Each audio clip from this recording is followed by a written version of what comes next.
Some see a wrestling match. We see a 6-minute lesson in grit.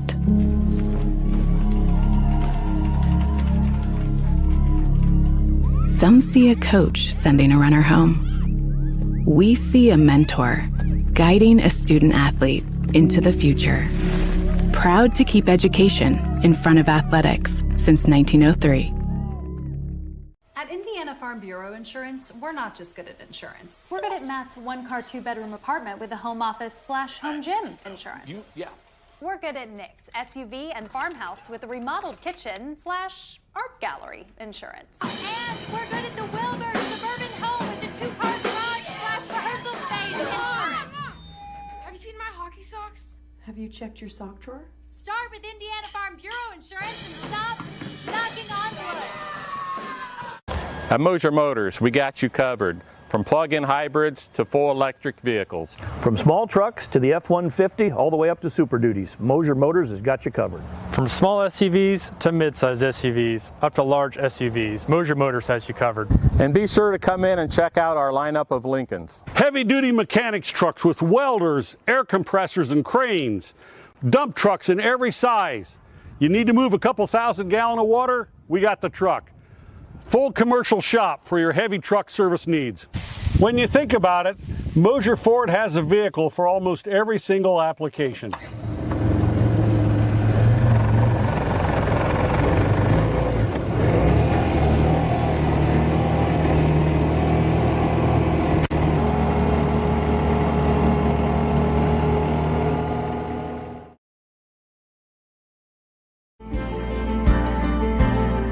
Sharing happiness, displaying confidence, and promoting health. Your smile does a lot for you. And at Riverstone Dental, we make smiles happen. Across 2 locations at Riverstone Dental, our compassionate dentists and caring staff provides unparalleled care to patients of all ages. Using the latest technology and procedures, we offer an extensive list of general dentistry services. Whether you're stopping in for your routine cleaning and checkup, or you need restorative care, including implants, crowns, bridges, and more, we'll provide quick, comfortable care. Additionally, we perform orthodontic procedures as well. With traditional metal braces or the convenient Invisalign system, we can help you perfect your beautiful smile. Riverstone Dental. We make smiles happen.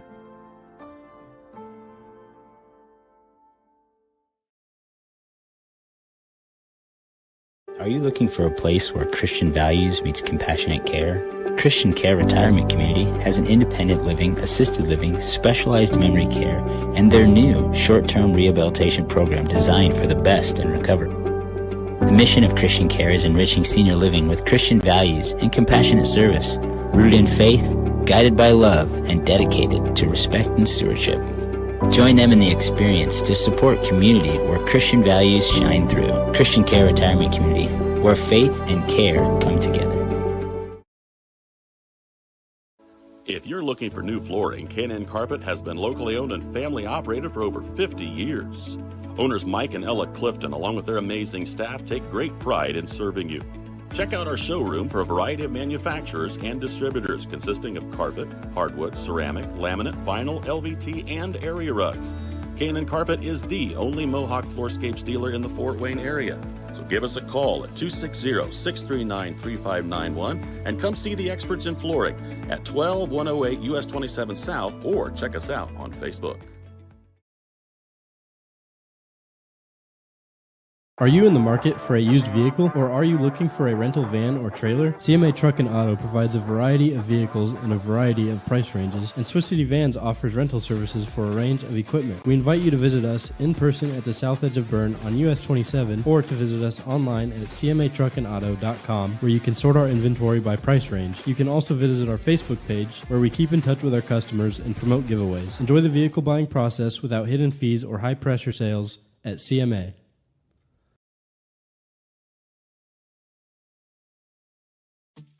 At First Bank of Berne, we believe strong local communities are good for everyone.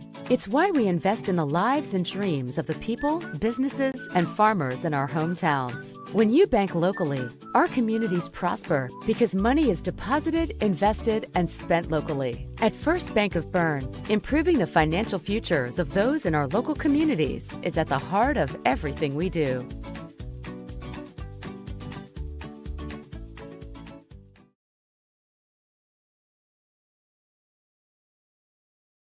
Do you know all of the services provided at Decatur Hardware and Rental? We're a U-Haul dealer.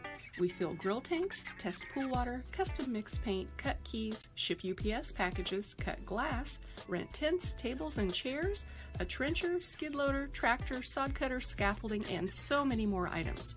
Hardware, plumbing, electrical, or paint. Decatur Hardware and Rental can make your project much easier to complete. Decatur Hardware and Rental, across from the Bungie plant, do it best.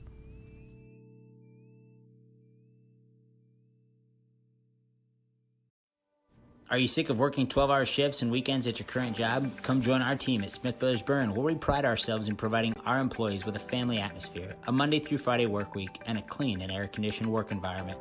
Our employees are not required to wear uniforms and can listen to music while they work. Starting wages are $16 to $21 an hour at the end of their first year, with yearly bonus incentives and a competitive benefits package. Apply online at smithbrothersfurniture.com or in person at 356 Monroe Street in Berne. When you order an East of Chicago pizza, you get a pizza done right. A delicious East of Chicago pizza is created with dough made fresh every morning, your choice of thin or specialty crust, a savory blend of cheeses, and the tastiest toppings. For a limited time, you can enjoy a delicious large 2-topping pizza from East of Chicago for just $9.99. Available in Berne for a limited time. The next time you order pizza in Berne, remember, East of Chicago is pizza done right.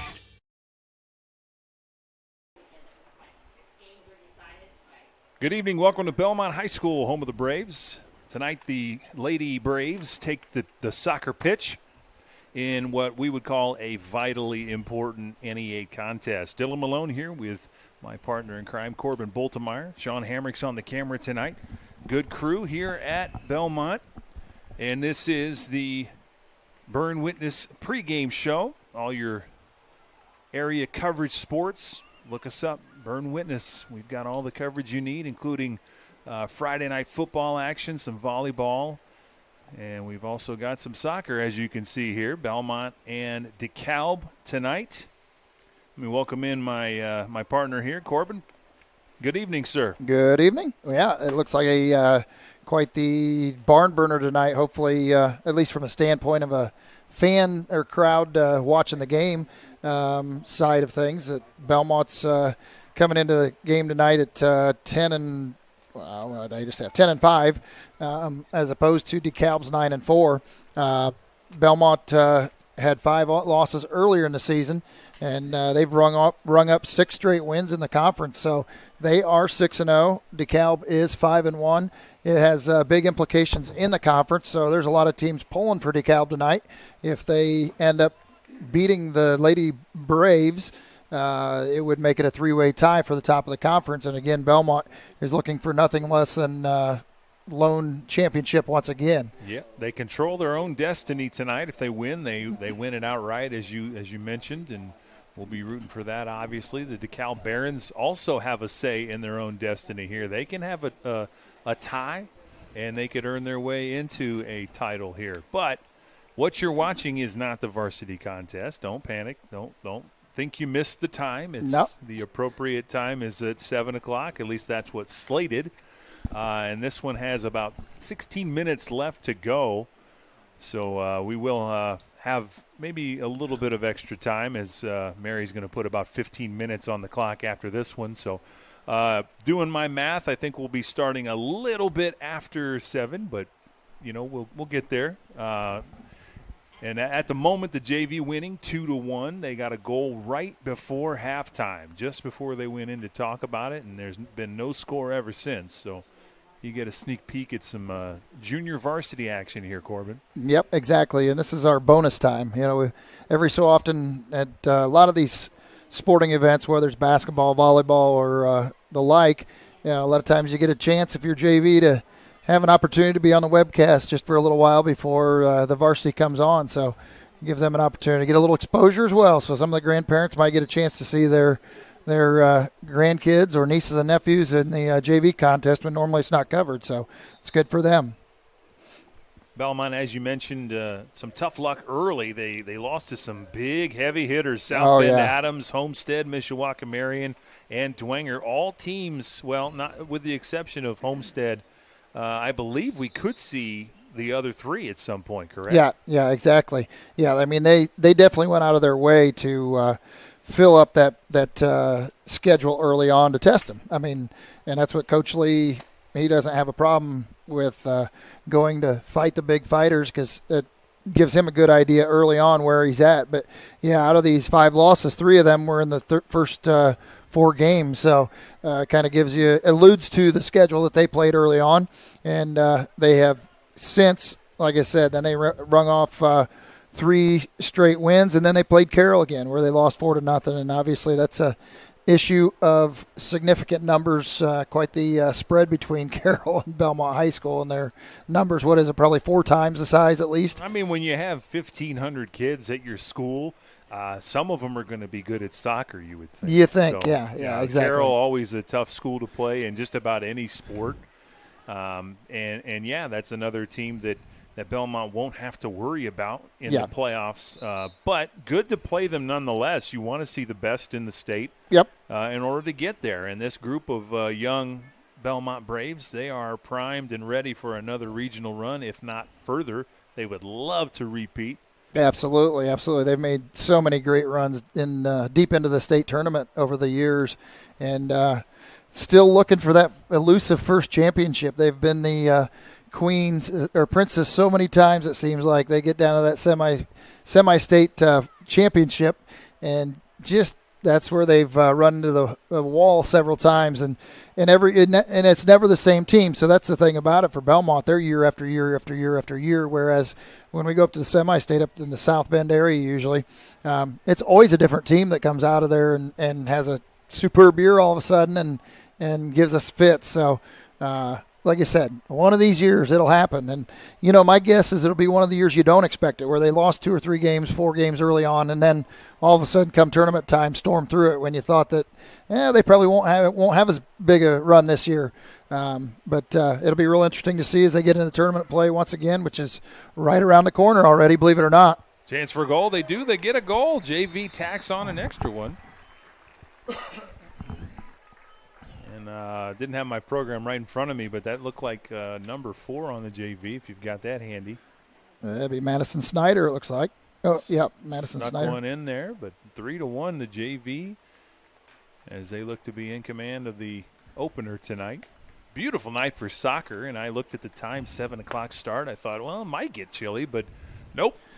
The weather still thinks it's July, so that's a good thing. Yeah, I don't think we have to worry about it getting too chilly tonight. That's for sure. It's been a beautiful fall. This, so far the week that we've been into it, I should say even the late summer for that matter. It's almost on the warm side for me. Yeah, I can handle the 70 degree and 40 degrees at night, but I'm not going to complain about this either.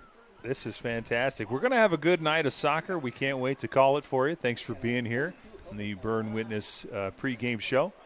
We are going to take a commercial break. When we come back, we'll have some more discussion about the soccer season at large. So stick around. You're watching Witness Media. We'll be right back. Innovative instruction, award-winning programs, exceptional curriculum. At South Adams, we believe in the power of community. Here, we support each other, celebrate together, and treasure what truly matters most: family.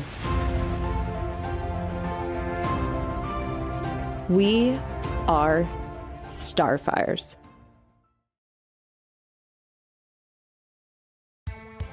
Apartment living at its best, with an exceptional location and affordable living. Located on 000 Road in Berne, Eastview Apartments are currently offering spacious 2-bedroom apartment homes with full-size washer, dryer, range, refrigerator, dishwasher, disposal, free maintenance, private entrances, balcony or patio, and much more. Please call 260-589-8602 for further information. We know you will be proud to call Eastview Apartments your home. For nearly 70 years, Baumgartner attorneys have provided dependable legal services to you, your parents, and your grandparents. With both Dave and Nick Baumgartner providing legal services, you can be assured that we'll be here for generations to come. Whether your legal needs include estate planning, estate settlements, real estate, corporations, LLCs, or personal injury, We're here to serve you. So come and visit us in Berne or call 589-3139. Baumgartner Attorneys, legal services for you and your family. In a world worried about the next post, next purchase, next minute, what if we focus on the important over the fleeting? Invest in what lasts. With Everence, grow a fresh outlook to your financial future with financial services rooted in enduring values, faith and purpose, community and love, sharing and giving. Join Everence and make an impact.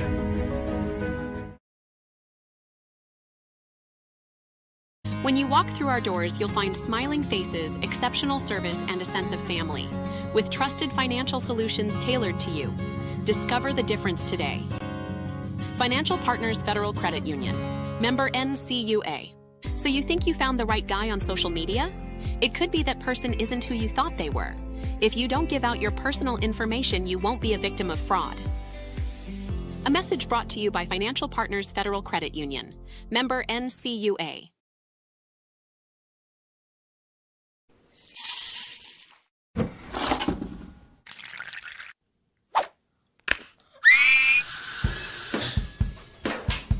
At Fisher Dental, we fix teeth. We also develop relationships with our patients and create lifelong friends. Here at Fisher Dental, we clean, extract, and fill teeth. We also make crowns, bridges, partials, and dentures. At Fisher Dental, we like smiles. And remember, we've got your back. And your teeth.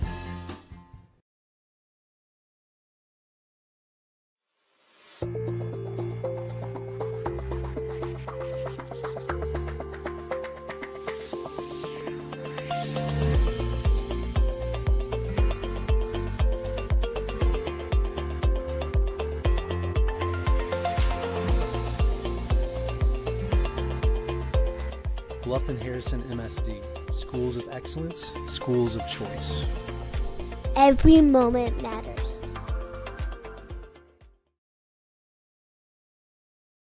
You're not just a homeowner, you're also a double-pane window that apparently weighs 800 pounds owner. An inconveniently located electrical outlet owner. And a kitchen floor made for triple axles owner. Fortunately, you're also an American Standard owner, which means you've got heating and cooling built and tested to keep going, no matter what happens. American Standard Heating and Air Conditioning, built to a higher standard. Or American Standard dealer, Don Myers, Plumbing, Heating, and Cooling. For over 70 years, Bixler Insurance has provided financial protection for our communities. We will protect your auto, home, farm, and business of any size. We can protect your family with a life insurance policy and help navigate your health insurance options, including Medicare and marketplace products. The world of insurance definitely has its ups and downs. But as an independent agency, we have strong relationships with several companies to meet your specific needs. Stop by or call us in Berne, Geneva, Decatur, Portland, or Woodburn. At FM Investment Services, we continue to serve and advise our clients with dedication and experience, and our team includes 2 registered investment professionals. Lee Flickinger, with over 30 years of experience helping clients navigate their financial journeys, and Lori Garwood, bringing more than 25 years of investment expertise to the table. Together, Lee and Lori are committed to helping you achieve your financial goals, and supporting them is Tina Marbaugh, administrative assistant, who has 4.5 years of experience in the investment field. Call us today, 260-368-9939 to schedule your consultation. FM Investment Services, experience you can trust, advice you can count on.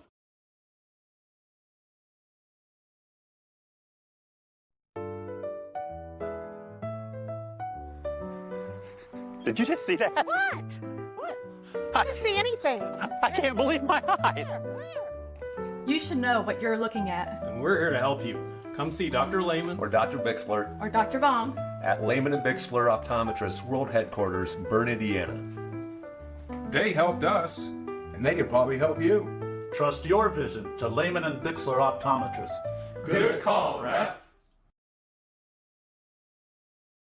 We are Best One. The best tires, the best customer service. Since 1948, Best One has been delivering quality and dependable tires and full-service automotive care to our customers. Best One, selling tires, serving people. We are Best One. Visit our store or bestoneofmonroe.com to shop tires, request an appointment, and more. See these? See us at Best One of Monroe. Selling tires, serving people. Rooted in the community and backed by extensive experience, Adams Health is here to diagnose the most complex conditions with care and compassion. We offer specialty care in women's health, orthopedics, sports medicine, urology, gastroenterology, pulmonology, neurology, and more. With multiple locations in Adams County, you'll get the care you need close to home. We see new patients quickly because your health shouldn't have to wait. Visit adamshospital.org to schedule today. Your health is our priority. When I wear Betsy's clothes, I feel confident. I feel like everything is very flattering. It's stylish, but yet modest. Her actual brand, those are my favorite clothes. Betsy stands out because her prices stay consistent. I like that she keeps her prices affordable, but I also like that it's trendy stuff too. So if you have an event coming up, you can always find something fun, something colorful, something different that not everybody else is gonna have.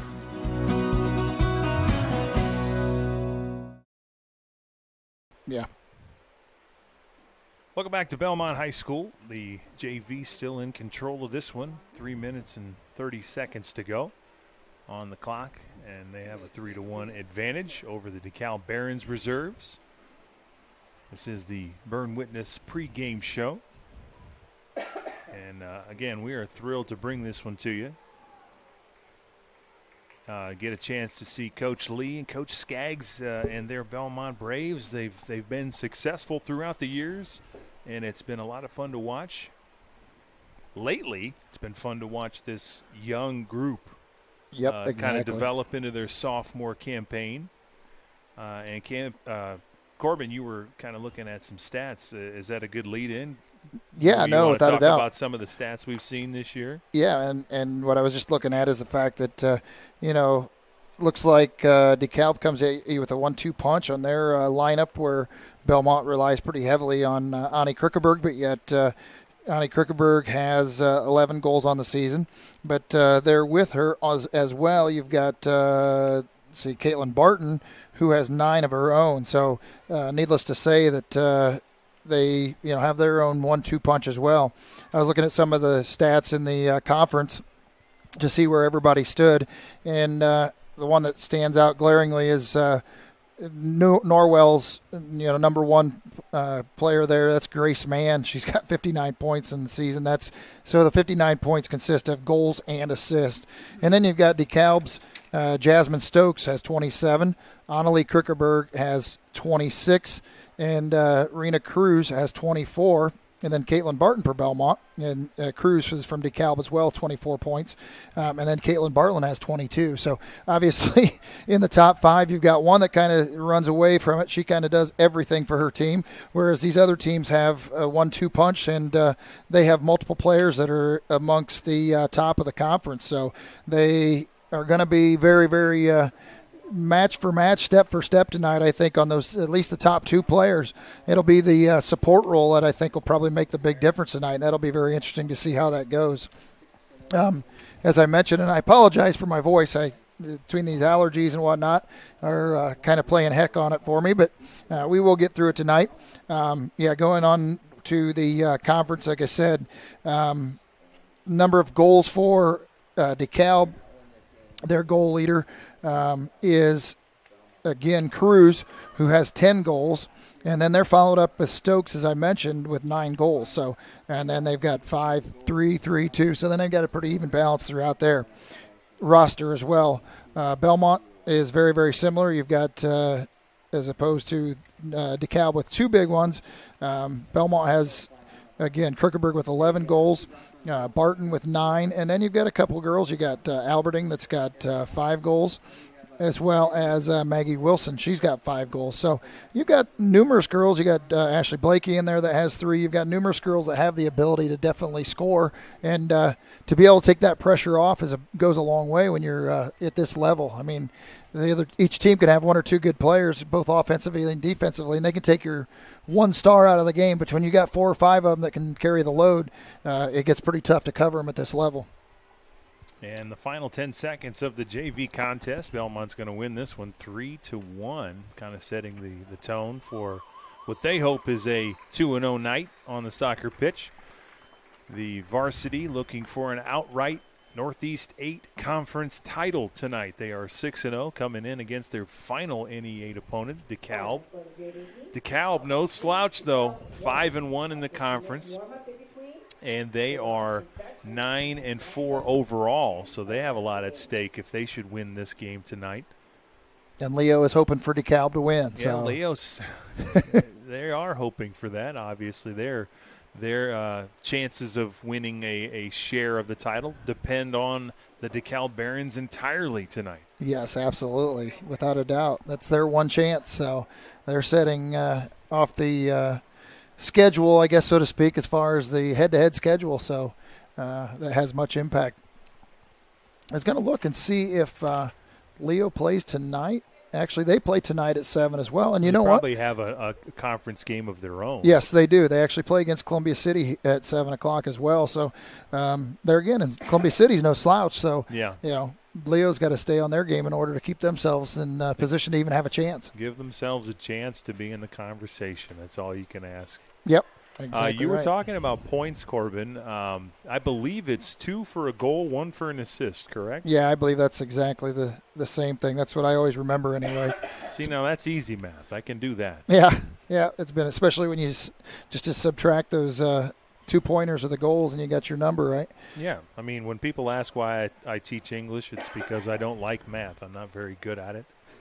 And I especially don't like math when you start adding letters to it. So exactly. I was really out when it came to algebra. But. I said that same thing, that it never made sense when they put letters. I didn't know you added it could add A, B, and C. It was always made sense to me with 4 plus 2. Something else that's a kind of an interesting note here is that Emily Barton for Bellmont also leads the conference in goals against average, just 1.66 goals a game, and she's got 154 saves. So something I wanted to add to that and make sure and point that out, that it's not just our big scorers that have had a good season in the conference this year. Emily Barton as well. So we, like I said, it's be very interesting to see how they close out tonight. Bellmont is notoriously solid at not laying down in these big contests. They've done it for years and years and years. And there's no doubt if Bellmont's the team you're playing tonight, you just got to be, from DeKalb's standpoint, you got to be thinking, here we go again, Bellmont. Always in that position where they usually don't hurt themselves in order to finish out a game, that's for sure. Other teams may keep it close, but Bellmont usually doesn't hurt themselves. They're very sound fundamentally with the coaches that they've got on staff, and Coach Lee and Coach Skaggs. They've done a tremendous job over the years, obviously, with the number of sectional, regional titles that Bellmont has is unprecedented in the state in any class. So, yeah, you mentioned Emily Barton. She's pitched 9 shutouts so far in this season. So she's been a heck of an asset in the goal for Coach Lee, and we hope to see that continue tonight. Just kind of looking at the conference, I was trying to see if anybody scored a goal. I don't think anyone has scored a goal against Bellmont in the conference. You know what? I don't see a single goal. You could be right. I think I forgot to print that one off as far as the record there face-to-face. I'm doing some quick math. 15 and 3, that's the 18 and then 22. So 22 goals for Bellmont in the conference, 0 against them. Yeah, I don't see any goals either. I think you're exactly right. So just an astounding feat against some quality teams in the NE8 that they've shut out. Well, so I think that speaks to Bellmont's obviously perennial athletic defense that they put out there. But and you know what? That's the thing about it. You talk about athletic, and there's years where you think Bellmont is going to be down a little bit, maybe speed-wise or athleticism. But, the coaches just do a superb job putting the girls, keeping them in position. That's a big key that you'll see their discipline, keeping their spaces, keeping their gaps. That's something that you'll hear them preaching throughout the game across the field, and the girls mind to it. I mean, they listen to it, and it's served them well, obviously. In the common opponents category, I just happened to look that up too. Looks like DeKalb was 6-4 against the common opponents, where Bellmont was 9-1. And I was trying to see here who it was that DeKalb had lost to that Bellmont didn't. Oh, I bet Fort Wayne Concordia, was they in there? Yep, that was the difference. Fort Wayne Concordia, Bellmont beat them 4-2, and looks like they beat DeKalb 4-0. So, like I said, till you get them on the field, you never know how somebody's going to match up person for person. It's always hard to guess by common opponents, but nonetheless, like I said, Bellmont is 9-1 with common opponents, so they definitely have the advantage there from a statistical standpoint. There's so many factors to common opponents as well. Like, when did you play that opponent? Exactly. Early? Was it the first game? Yep. Another thing is, some of these games are being played on Saturday morning. I think you have an entirely different team on a Saturday morning, In every sport. In high school especially. I always hated every time I coached a sport on Saturday morning. Yeah. It was the worst, trying to get kids awake and trying to get them halfway alert, it seemed like. And yet you could play the same team twice on Saturday, come out of pool play, and go into a tournament bracket and just absolutely annihilate the team that just trashed you in the morning because your kids, it's so hard to get them to wake up sometimes. So you're exactly right. There's a lot of truth to that, without a doubt. Yeah, a lot of them will look at you and say, you want me to run on purpose this morning? Yeah, right. Exactly right. But, yeah, there's so many factors just in high school in general. Like if a good team, like Bellmont is a good team, mentally tough. I would argue that Bellmont, with the amount of sophomores they have, they are mentally tough. Absolutely. But some teams, if you're ranked a certain thing and you end up giving up an early goal, all of a sudden you fall to pieces mentally. Yep. And you can't get it back sometimes. And that's what I call, as I said, you've got teams that'll pop up in the rankings that don't have the tradition behind it. And that's an example. That's an example, in my opinion, of that. You've got tradition, like we talked about. Some teams just don't know how to lose. Some teams don't know how to win, and it's all a matter of their tradition. And they may have similar athletic ability, but there's just something about that mentality, depending on the team that you've got, and that's where Bellmont's been very fortunate. Year after year after year after year, they may get beat early in the season like they saw this year, and turn around and realize, okay, you know what? We played some really tough teams. Only one of which of those, I think, in the early part that they would likely see in the tournament, and that would probably be at South Bend again. It's just a South Bend Adams, which they lost just 2-1, and same thing with Mishawaka Marion 2-1. Now, I think one of the biggest factors that I've seen over the years is the difference between AstroTurf and grass. That's one thing that Bellmont, they're so used to playing on grass, and of course more teams now have gone to turf, so it gives them an opportunity to get more experience throughout a season. But that was something where we struggled in years past a lot of times, where there weren't very many teams in the NE8 that had turf, and when we'd get onto a turf field with a lot of speed, it just was a little challenging hitting that pass just where you want it, in stride and whatnot, that you did during grass. It was always out in front. So, just little things that take some experience and time to get to. And inevitably, if they head up to South Bend again this year, they will hit turf up there, I'm sure, in semi-state play.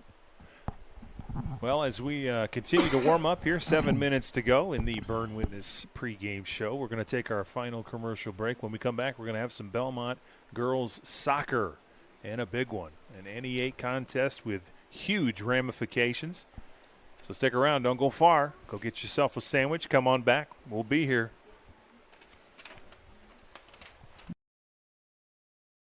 At Haggard, Hershey, and Zelt, we know that building your reputation goes far beyond the success of today. It is a constant effort to see the needs of others before your own and working to be better every day. We believe in this motto and know that you are worth the effort.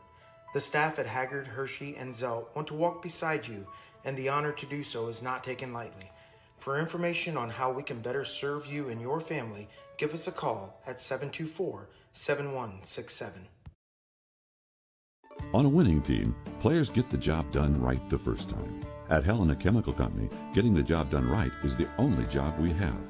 During the growing season, we show customers how to grow stronger, more profitable crops with the Helena Acre, a production system that achieves higher yields and greater returns. A key product on the Helena Acre team is Hydrahume, an organic acid that gives crops a better chance to take up more nutrients and moisture for stronger returns at harvest. To learn more, go to helenaconnects.com. Krukeberg Auction and Realty of Decatur is dedicated to providing you with a grand auction experience. Their stellar team has over 100 years of combined listing and sales experience, specializing in auctioning homes, personal property, land, farms, equipment, antiques, and business liquidations. Licensed in Indiana and Ohio, call Krukeberg Auction and Realty at 724-7402 or stop by 1030 South 13th Street in Decatur. Make the best choice by making Krukeberg Auction and Realty your first choice for a grand auction and realty experience. At Freedom Chevrolet, it's more than cars and trucks. It's people. From the friendly faces who greet you to the service techs who treat your vehicle like their very own. And a sales team who listens and cares. It's neighbors serving neighbors. That's Freedom Chevrolet. Experience the difference today at Freedom Chevrolet in Bluffton. Modern meets classic with the new Amara Stone Wedding Band collection at Richard's Jewelry. Made in the USA with recycled metals, these rings mix traditional gold with new contemporary metals for a sleek, edgy look and design. Life gets tough, but so are these industrial wedding bands featuring Benchmark's lifetime guarantee. Richard's Jewelry, your exclusive Amara Stone dealer in downtown Berne.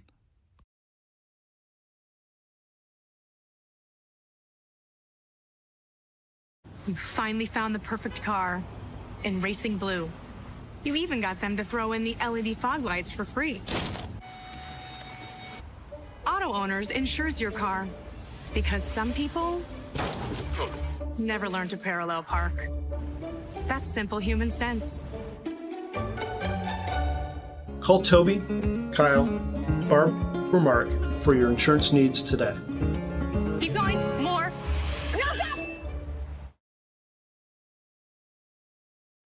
These days, peace of mind starts at your front door. Innovative Concepts has been helping protect families for over 30 years with our trusted security experience. From smart cameras to burglary alarm systems with local 24/7 monitoring, we install it all. With a low monthly monitoring fee, protecting what matters most has never been easier. Call Innovative Concepts Audio Video today to schedule your free in-home consultation.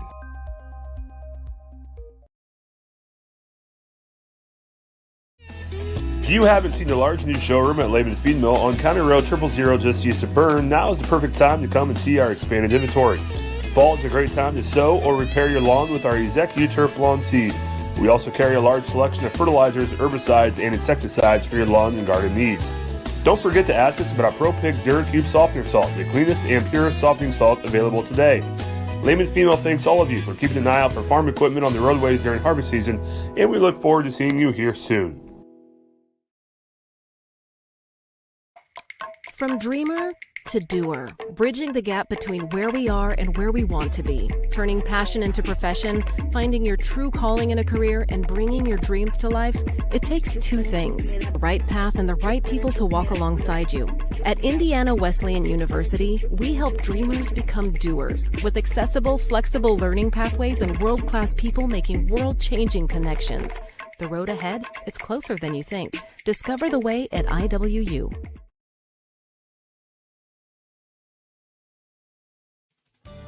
Here at RK Financial, we're proud to serve the families and businesses that make our communities strong. We know the value of hard work, and we know how important it is to protect what you've built and what matters most. Whether it's retirement planning, investment guidance, or reviewing your insurance needs, our local team is here to provide personal, practical advice you can count on.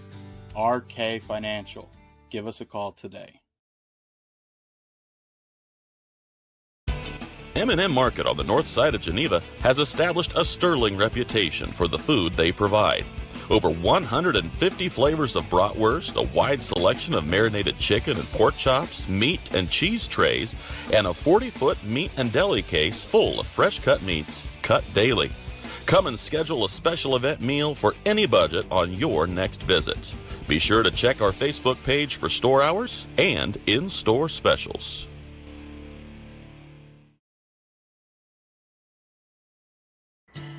Here at the local Keystone Energy office in Monroe, our drivers, service technicians, administrative assistants, and sales staff are centered on you. We work hard to meet your energy needs with superior products and exceptional service. We are here to lead with purpose, serve with impact, grow responsibly with our local community, embrace our roots and humble beginnings. Keystone Cooperative Monroe team is centered on you.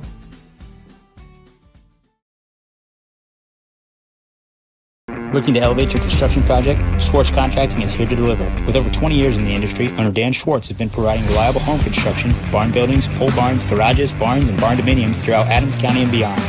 When it comes to building your dream home or an impressive new barn, Dan Schwartz and his team are the ultimate champions. When you choose SCI, you're getting a team that brings expertise and commitment to take down every project. They're all about getting the job done right. Are you ready to tackle your next project? Contact Dan Schwartz at 260-525-0266, Schwartz Contracting, where solid construction is always the winning move.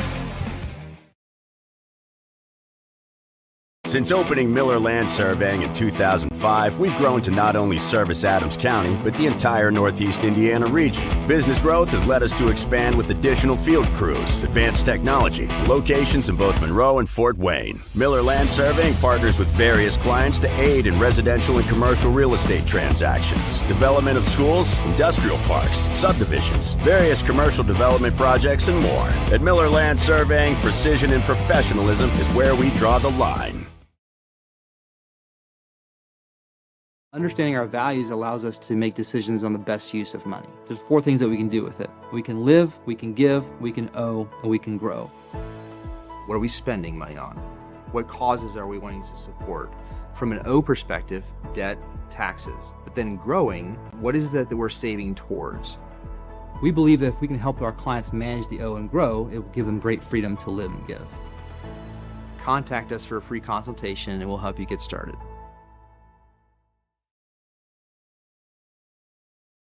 Freedom Chrysler Dodge Jeep in Bluffton is where power meets adventure. From Ram trucks built to work to Chryslers built for your family and Jeeps built to explore, we've got it all. Freedom Chrysler Dodge Jeep. Your road starts here. Building people's dreams for the past 19 years, Marquee Builders offers a complete design build experience. Whether you're looking to build a new home or just update your existing home, we offer a full range of construction services to Adams and the surrounding counties. If you need help visualizing your project, we have a full-time design staff that can work with you to create the look of your dreams. Big or small, the attention to detail and exceptional quality is what all of our customers have come to expect. Give us a call for your free consultation or stop in and visit us at our showroom in Berne. At Southern Wells, we are dedicated to offering unique educational experiences. Our exceptional career and technical education and college core programs provide hands-on learning that prepares students for various careers in higher education and also instill a deep respect for hard work and innovation. Collaboration between students and staff is at the heart of everything we do. Our family values guide us as we prepare our students to succeed beyond the classroom. Welcome to Southern Wells, where people are empowered to become their personal best. At Decatur Dental Services, all of our offices provide complete dental care, including crowns, bridges, and dentures, teeth whitening, orthodontics and Invisalign, restorations, preventative care, cosmetics, and sports mouth guards. In Decatur, Botox and Juvederm are available as well. We have offices in Decatur, Geneva, Berne, Bluffton, and Warren to serve you. To learn more about our doctors, office hours, and insurance information, please visit DecaturDentalIN.com or like us on Facebook. New patients are always welcome, as are patient referrals, so contact us today.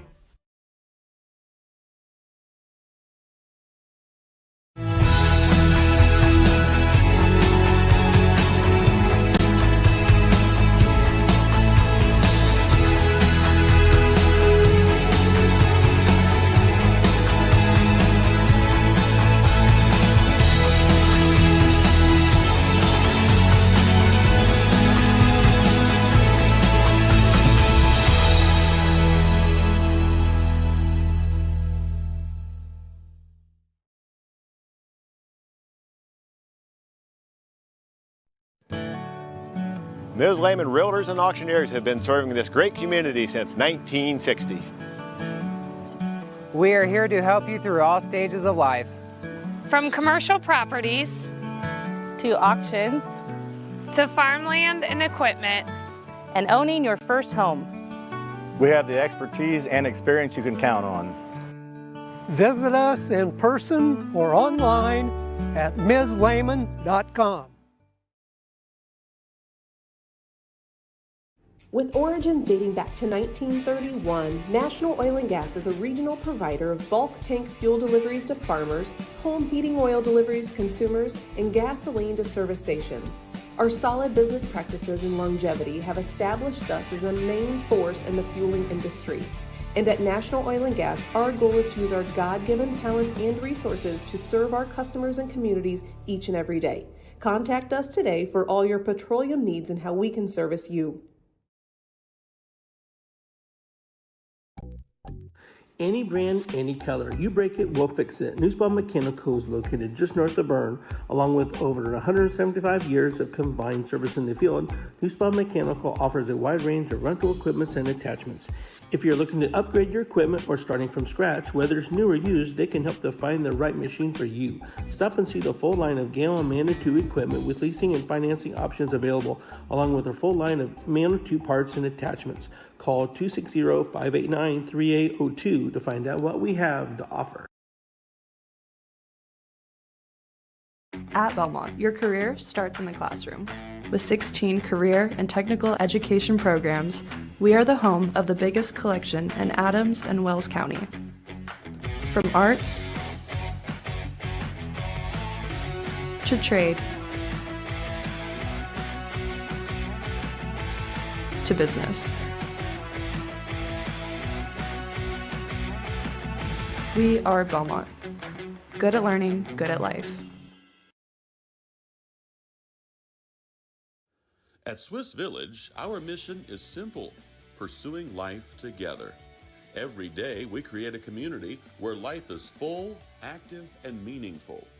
Here, neighbors become friends, team members feel like family, and every moment matters. Whether you're searching for a vibrant place to live or a rewarding place to work, you'll find it here at Swiss Village.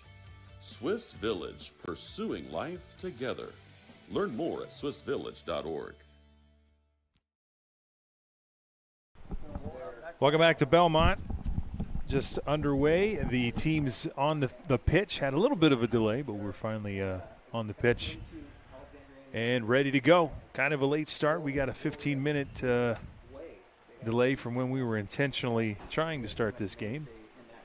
But that's how soccer is. You can't always anticipate when this sport's going to start. Yep, always depends on the JV match and how long it takes, which you would think that soccer would be the most predictable because you have very few breaks in that 20-minute half that they run, or 40-minute half that they run. So you would think that it'd be pretty predictable, but obviously not so much. Speaking of the scoreboard, the sponsor tonight, Krugerberg Auction and Realty. Real estate auctions, property auctions, and farm equipment auctions are a great way to find what you're looking for. Krugerberg Auction and Realty can help. Call 724-7402 or visit kjauction.com for help. Teams are ready to roll here. The Bellmont Braves, correct me if I'm wrong, they're the team in blue. That would be correct. They had the red warm-ups kind of threw me off a little bit here. Going from left to right tonight for us, so. Should I run through the lineup real quick? Please do. All right, while they're getting ready to get started here for the Bellmont Braves, the starting lineup will be at 0, Emily Barton. Number 1, Annalie Krickerberg. Also, you'll hear is Ani. Number 2, Lily Alberding. Number 5, Maya Schlemmer. Number 8, Ella Sovine. Number 13, Brianna Converse. Number 14, Addie Knipstein. Then we've got number 22, Ashley Blakey. 27, Caitlin Barton. 33, Kate Kitson. And then we've got 34, Maggie Wilson to round out the lineup. And then for the DeKalb side of things, we've got number 1 is Renee Cruz, a junior. We've got number 2, Eliana Schaefer, who's also a junior. Number 8, Annie Schweitzer, a senior. Number 13, Jasmine Stokes, a junior. Number 14, JC Stokes, junior, yes. And then Denise Jordan, a junior, wears number 17. Number 20, Cammie Abel is just a freshman. Number 21, Reese Sterling is a junior. Number 22, Addison Reed is a junior. Number 23, Mara Keys is a junior. And rounding out the lineup for the DeKalb Barons as well is number 27, Dahlia King. Nicely done. And they're both led by head coaches, Justin Rowe for DeKalb Barons, and as most of you know, Coach Steve Lee for the Bellmont Braves. Coach Lee and Coach Skaggs, it's been synonymous with this program for a long time. And very interesting, I see the assistant coach for DeKalb is Joe Silva. And looking across the way, I'm just trying to figure out if that's one of my former classmates over there. The Joe Silva. Yeah. Is what you were thinking. Yeah.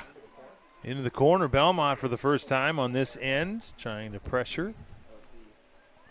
Boy, good pressure there. It looked like DeKalb was going to just run away with the possession, but feisty. Bellmont looking to strike first. And Coach Lee kind of praising the play lately of senior Lily Alberding. DeKalb trying to break away. Good help on the double team. Kind of stops what could have been a disastrous look. But Lily moved to midfield to kind of help facilitate a little bit. So we mentioned earlier, Bellmont with several different goal options. Yeah, they've got several girls that are going to be able to score, so I know that DeKalb, I think they said, has a set of triplets. And look at this pass. Out in the front, just a little out too far out ahead. Does a nice clear there by the goalkeeper for DeKalb. And DeKalb has come out really aggressive here, led by Irina Cruz.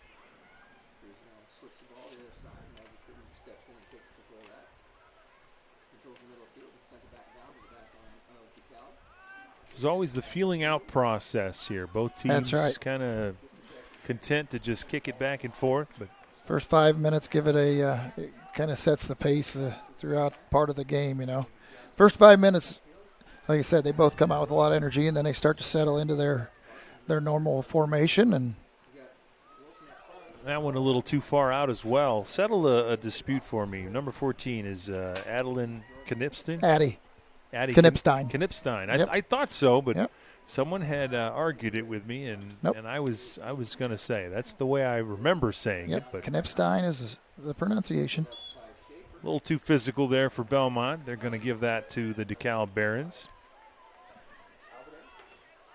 It's what I've said so many times about, webcasting these sports at the high school level now, is I've gotten to watch so many of these kids grow up with my kids, and so you get the opportunity to know a little bit about most of them.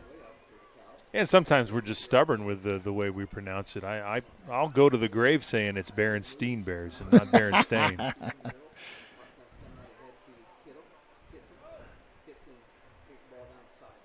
Bellmont looking to pressure. That pass, no one was home. Try to drop it back. What's always impressive to see, Bellmont, year in and year out, very good ball handling. Absolutely. They dribble within themselves, and they give themselves a chance. Footwork is something they always take pride in, always have. And that's that's how you know you care about your program, because those are the kind of things that can get monotonous, and it's hard to practice that, hard to keep motivated while you're doing that.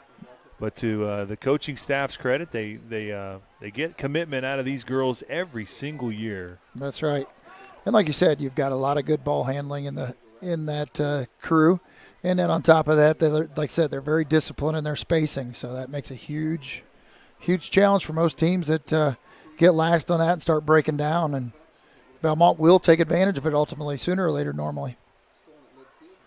And we talked earlier, Bellmont, very good defensively, have not given up an NE8 goal yet this year. 22 goals for them. Oh, yeah. 0 against. And back there on that defensive line, we got Addie Knipstein, along with Brianna Converse, and Maya Schlemmer. So obviously got to commend them on a unbelievable NE8 season at this point. And running out to meet that one is the keeper. I would say that as far as conference, all conference awards, I would say that those girls have to have a pretty strong foothold on most of that in the conference, I would think, on that defensive end. I believe that's in goal. Do we have number 17? Is that Denise Jordan in goal for them? Oh, for them. I believe it's number 17. You might be right. Wanted to call her name a minute ago, but wasn't quite sure of the number. It's a little bit different look than on the white and the blue jerseys. Yeah, I mean, it looks like their goalkeepers have split time pretty much. Looks like both of them have played in 12 games. Thought I saw a 7 on there, though, but keep you posted. Say I see a number 17 and number 15 from Max Prep, but that doesn't mean anything like you said. They want it to mean a lot, and sometimes it does. Here she goes, Albert, and with a nice setup, but couldn't get enough of a boot on it. Right to the goalie, unfortunately. It's our first official shot on goal here. And, boy, we've had almost 7 and some change minutes already. Yeah. That's the first goal attempt by either team. Yep. It's been back and forth in the early going. Bellmont looks like they're taking their turn. There's a chip shot over the goal. Good attempt. It was on target, just a bit high. A valiant effort there from Ashley Bleakey. This portion of the broadcast brought to you by Bixler Insurance. Let Bixler take the confusion out of the insurance process. Bixler is a full-service agency that can assist with all of your insurance needs. Goal kick, much ado about nothing. It's just kicked to the side, but DeKalb will try to control it. Good pressure by Bellmont. That's Kierkegaard all over things. Good control. Blakey on the backhand, so to speak. And all she can do is clear it out. Yeah, DeKalb says they want to get it out of here. Bellmont will have a favorable spot for the throw-in. Knipstein will look to survey the defense. And nice toss. DeKalb managed to clear that there with number 23, I think. Mara Keys, I think is what it was. It wasn't, 21, I'm sorry. Should be Reese Sterling. Knipstein got in a little bit of a tough spot there, did Addie. She kind of got stuck with, I think they might have just called a handball inadvertently there, but giving the ball over to DeKalb.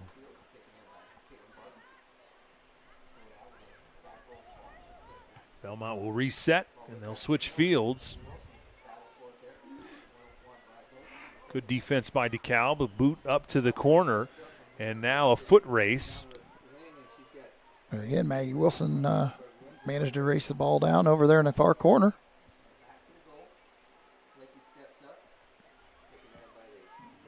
DeKalb clears it out.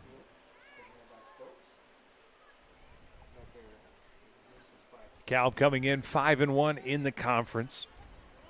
They've had a pretty solid year themselves, 9-4. Knipstein did a nice job of intercepting that pass. Could have been a clear line to the goal there real quick for DeKalb on that one. Kick up. See if we can get to it. It's a foot race, and DeKalb clears it away. So we'll throw the ball inbound here. First 10 minutes in the book. And I would say from an aggressiveness standpoint, DeKalb was the winners of the first 3 minutes or so. Nice lead out, just a little too far out in front of Ellis Ovine on this near side. Yeah, but at the last 7 minutes or so here, Corbin have kind of belonged to Bellmont. Yep, exactly. And that's something we've seen, a lot in years past as well. So We're talking about the Leo Lions. They're 5-1 in the conference as well. The only team that this DeKalb Berne team has fallen to. That was Leo, I think, right? Yeah, Leo is the 2-1 victor over DeKalb. And then, of course, Bellmont 1-0 over Leo. So very tight at the top of the standings. Only one goal separating both of these teams. Kitson decides to clear the ball out there, too. So getting a little more pressure than they'd like on that back line. Is that Grace Rubel? Yeah, Grace Rubel checking into the ball game. Came in for Ella Sovine, I believe. It's a challenging view tonight, folks. I apologize. The new press box here, they put windows in and reduced our visibility quite drastically. So we've got the center partition right here in the middle of the field, and you'll hear a lot of break-in action between Dylan and I on who can see what. So, yeah, if you hear me kind of breaking it down, I guess that's what I can see. Oh, ball got through. They let it bounce through. A good thing DeKalb wasn't on top of that one. DeKalb kind of had the same reaction Bellmont. Yeah, they just got shocked that it got through. Just kind of stood there. They didn't react very quickly at all. So, good touch pass up, and that one just a little too far. They'll throw the ball in. Beautiful September night. Good night for soccer. The lights are on, and see the trees starting to change colors. Oh yeah, in your backdrop. Yeah. This a little bit later of a start. Obviously, the JV started, and the Bellmont JV took the opener tonight, 3-1. Good touch on the interception. Bellmont is definitely controlling the ball a little better. DeKalb, although I will say, here's a good look. Honey Kirkenberg out to Rubel. A nice lead on this right side. Can she center the ball? I think that's what she's going to do, a little ball handling, try and get it around. Over to Ani. Ani still has it, and they'll reset to the middle. Chip shot over the top. Not enough on it. Alberting on that. Lily Alberting on that shot. So that'll be her second shot on goal tonight. Yeah, both of them right to the goalie, unfortunately. Right to Jordan. She was definitely ready for it. And as you were talking earlier, it is number 17, like we were discussing what number she had. Yeah. Denise Jordan. It's good to be right every now and then. Just don't ask your wife. Oh, big shot over the top. Caitlin Barton, I'm sorry. So now they'll go back with the free kick here at the goal line. Almost 14 minutes in the book, no score yet. And this might be the type of game that ends up being 1-0. Yeah. We'll see. Obviously no room for a tie in a game like this. They will, I'm sure, with conference rules, go to the penalty kicks, if I'm not mistaken. Yeah. Yep, they do in conference. We'll cross that bridge when we get there. There again, that was always a discussion between some of my European colleagues and us, is the fact that they claimed Americans didn't like soccer. It never caught on because they couldn't stand the fact the game could end in ties. So there's probably some truth to that. Yeah, I like that. I'm not one for participation trophies. No. Let's play it out till somebody is a winner. Good move. Ani tries to center over there. Oh. And again, Maggie Wilson looked like she got bumped off the ball there pretty good, but she wanted the call, didn't she get it. Yep. And if you're DeKalb, you're fortunate not to get that call in the box. Yeah, yep. And I've seen a lot more aggressive plays than that didn't get called, so she definitely got taken out of the play, but like I said, I've seen a lot rougher and a lot worse. So, kick up the middle, wasn't to anybody in particular there. I think she expected Albertine to step up there. There's Barton, gets it up to Maggie Wilson now. Going to challenge him. Kick to the middle, chance at it. Oh. Goalie dives, and boy, what a great effort. Nice save right there. Great effort by the goalie, Denise Jordan. But that was as close as Bellmont has been to some fireworks here. Krugerberg was sure in the was. area.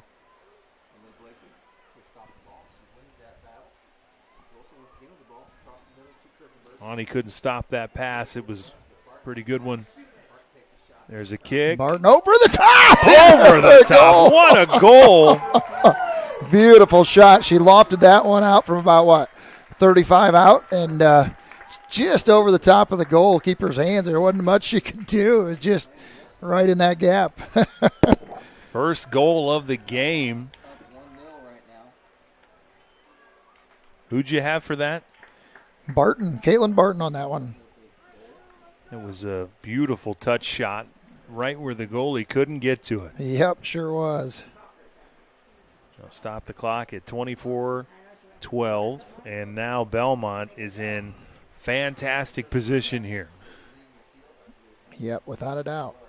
We've gone nearly a quarter of the match without any goal till now. So, and really, Corbin, we've gone most of this first half without many shots. Yeah, we have a total of 2 shots, 3 shots, maybe a fourth if you counted the one that Ani, but she didn't even get that off. The goalkeeper kind of took that out of it just as she was getting to it. So I didn't even mark that up as a shot over here. So we'll call it an opportunity. Yeah. Not a shot. Yeah. So Bellmont 1-0, and a statement here in this very important game.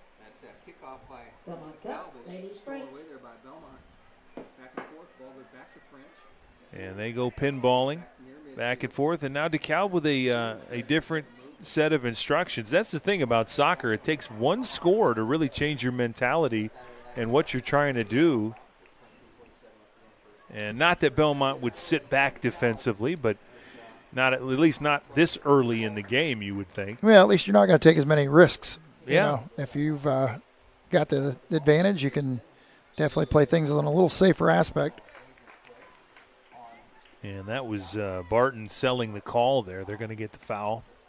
And I say selling it because she did a good, I'll say her best LeBron James impression with that. Yeah. Well, the thing that Barton has, she's such a tiny gal from a standpoint of stature. She can give herself a good fly pretty easily, but she's tougher than nails. So.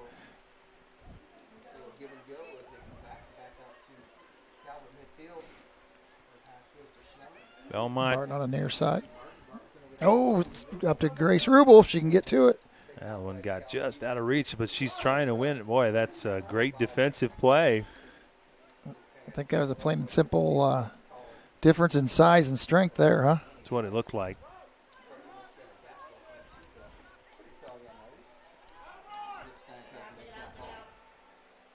Bellmont lets it go.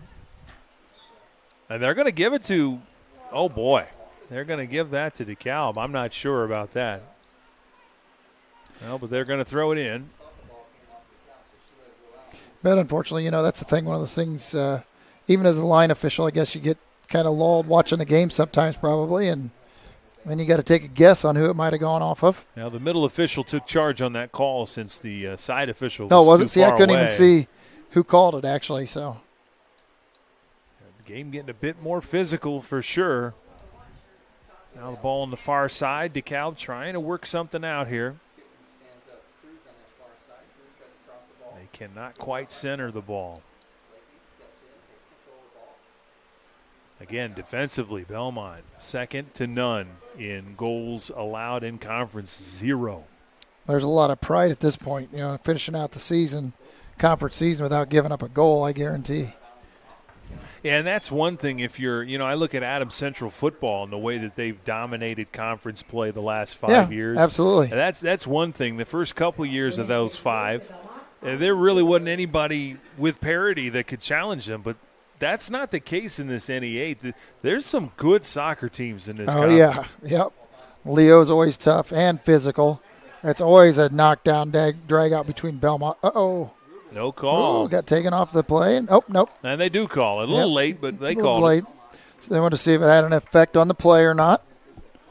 It changed direction, so they called it there. Caitlin Barton will put it in play out there, center field.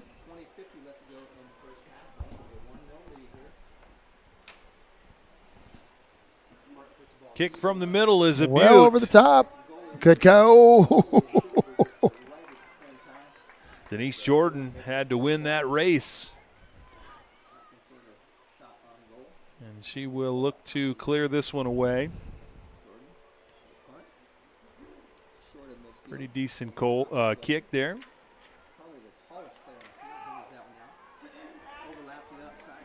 Now rushing the other way. Bellmont does a nice job recovering. Well, she nearly had something cooking there. That was Eliana Schaefer. I think maybe a little tentative. If she takes one more dribble, she might have it there. Now they'll switch fields. Schaefer has it again. Bellmont pressure. Lady French did a nice job taking the ball away there. French in the Steal. game. One of the Bellmont subs. Couple of subs coming in for DeKalb. That would be number 6, Jerica Stokes, and number 16. Oh, I'm sorry, 15, Kylan Slager. Schweitzer stepping off. And Corbin, Bellmont looks to be the more aggressive team at the moment. They look to be the more, what do we got here?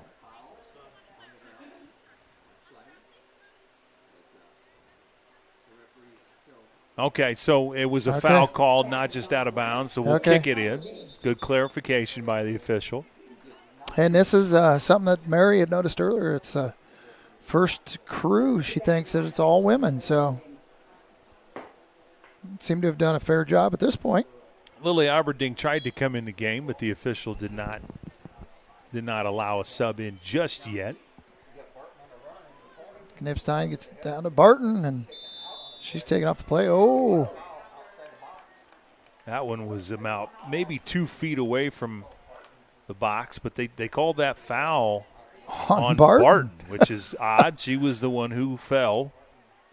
I think I would have to – I don't know if that was a flop rule there that they were calling that on. I'm not sure. That was – I mean, I think kind of pushing from behind. I think Rex might be onto something there.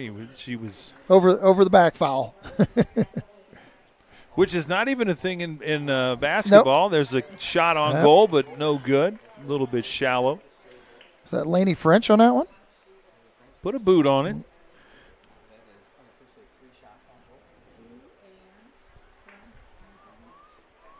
Under 18 now. Another shot attempt, diving and just out of the way. I don't know if she got a hand on it or not.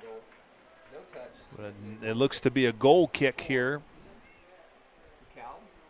DeKalb fortunate on that one. She had to go fully extended, and they missed by about a foot or two. Bellmont threatening here a lot in the last 5 minutes after scoring their first goal. Now DeKalb in the difficult position of having to try to manufacture the equalizer. Down 1-0 in the first half.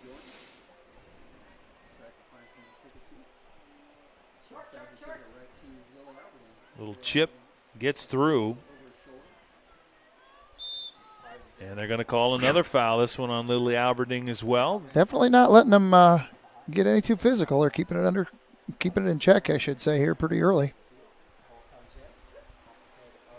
Wasn't even really a lot of extension there. No, it was more just the just contact, the body. Yep.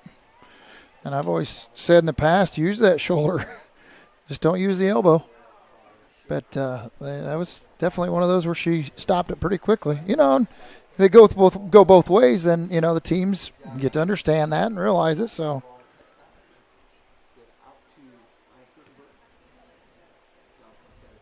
Krugerberg tried to win that battle. Now at midfield, off the shoulder of Bleaky.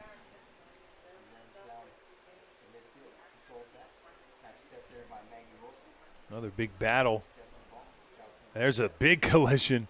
I think that was more inadvertent as both players kind of came at it at the same time. Again, Barton, you know, it just cracks me up. I mean, whether it's basketball, whether it's soccer, I mean, she's not afraid to put her body in there, and she's just such a tiny thing. Sure, Coach Andy Heim is appreciative of that. Yeah. Yep. Basketball season around the corner. Hard to believe, but Yep. the school year flying by already. Wrapping up the fall season already, so. I think we just keep getting older, Corbin. Yeah, a teacher told me one time, he said, the older you get, the shorter period every day is. That's what it feels like. I certainly want more naps than I used to. A shorter portion of your life, every day that you live is a shorter portion of your life. Uh-oh. Goal attempt, and there to gobble it up. Well done. So Bellmont dodges one, Barton all over it. She will kick that one free. That was Slager tried to get one with a little pop on it, but it rolled harmlessly. Krugerberg's trying to pass up.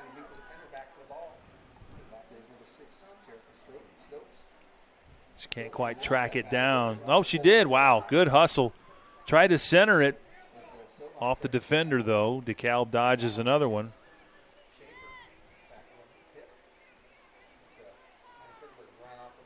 Yeah, they called that one as well. I figured they would. I mean, it's no different than the others. Yeah. For the sake of consistency, she got sandwiched between two Barons.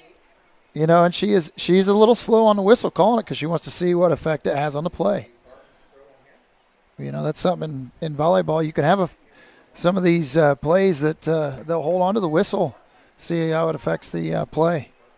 You don't want to take the advantage away from the team that's benefiting from the penalty. Caitlin Barton lining this one up, a two-man wall here for the Barons.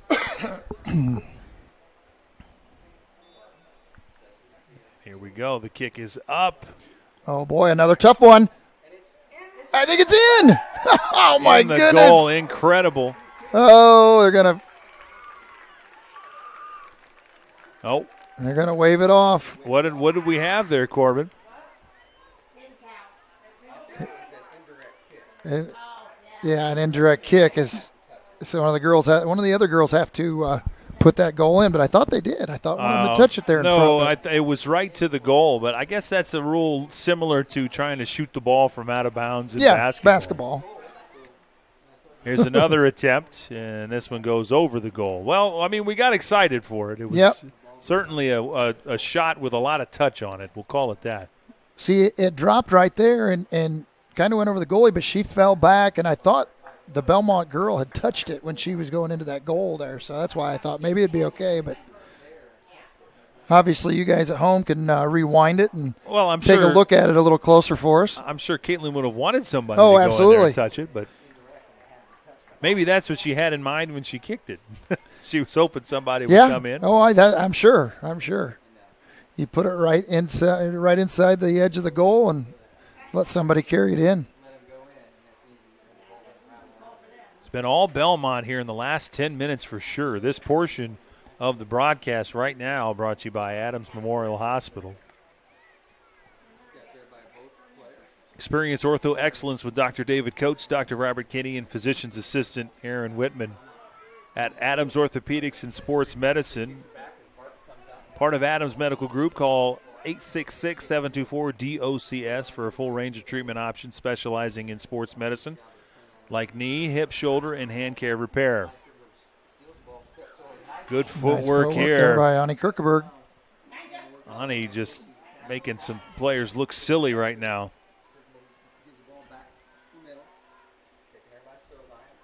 Call that the Berne blender. Just thought of that myself, Corbin. You had to write that down in your notes. Oh, yeah. I'm going to use that one later. That's the thing. The girls, nice little move and shot on goal there by Blakey. Diving effort by Jordan. You got to give it to the goalkeeper, Denise Jordan. She's been diving all over the place here in the first half. A lot of pressure by Bellmont.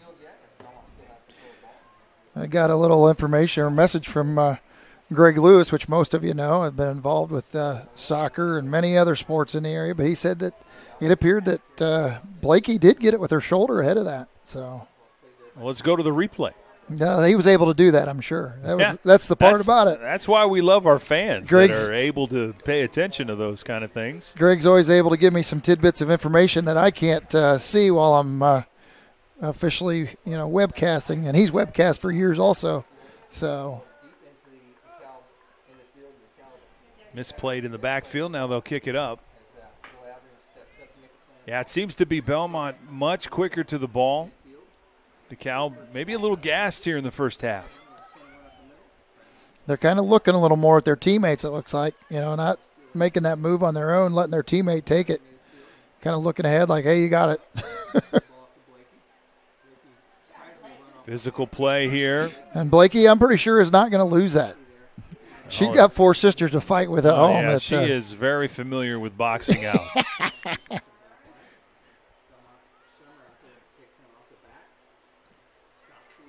Yeah, that's what's a really fun thing about watching Coach Lee's group here is that it'll soon be Coach Heim's group. Yep, exactly right. A lot of these right. same girls will end up putting on the uniform in the gym. So, and they've been playing all summer long, together, traveling.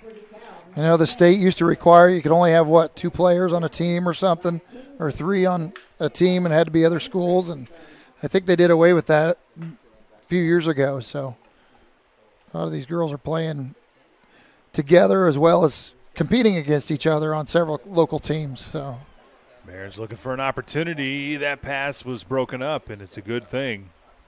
And, here's something that I find very interesting, and I've talked about this numerous times.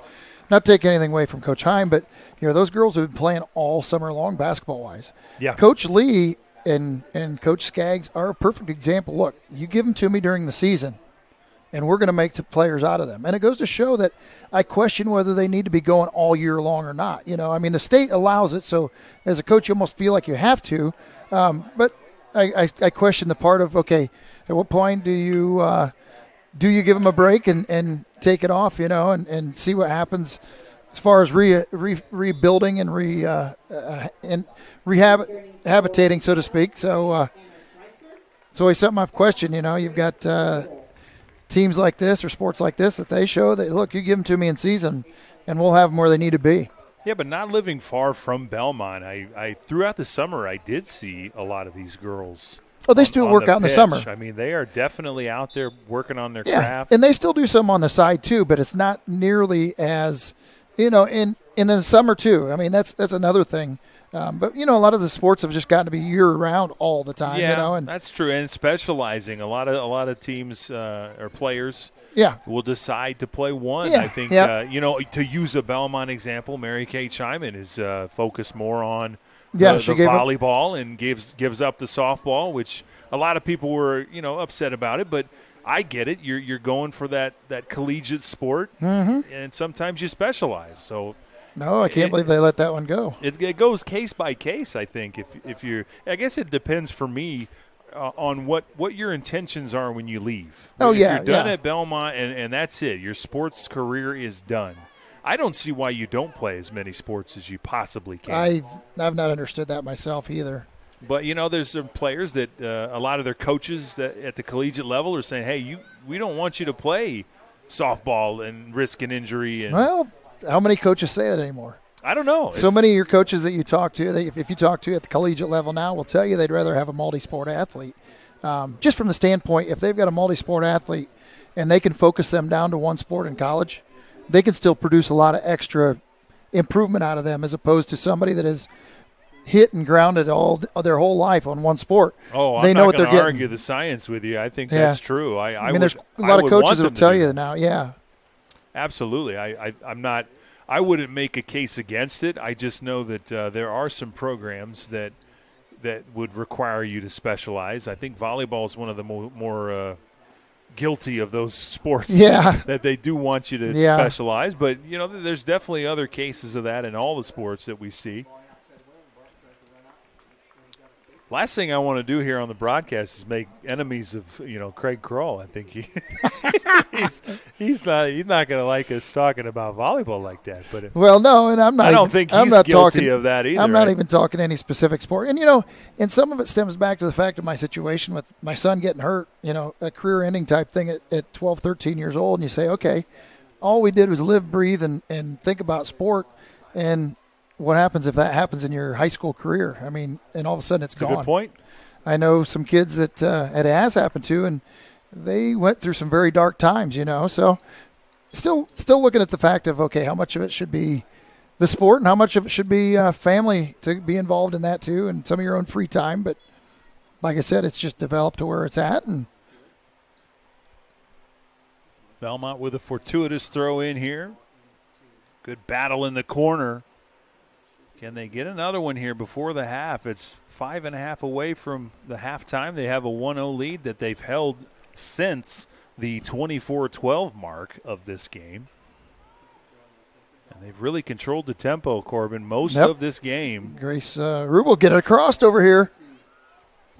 Ella Sovine had it right in front, but couldn't quite handle it there to get it set up for a shot. Another big battle. Ooh. Laney French is just trying to be a hassle right here. Yep.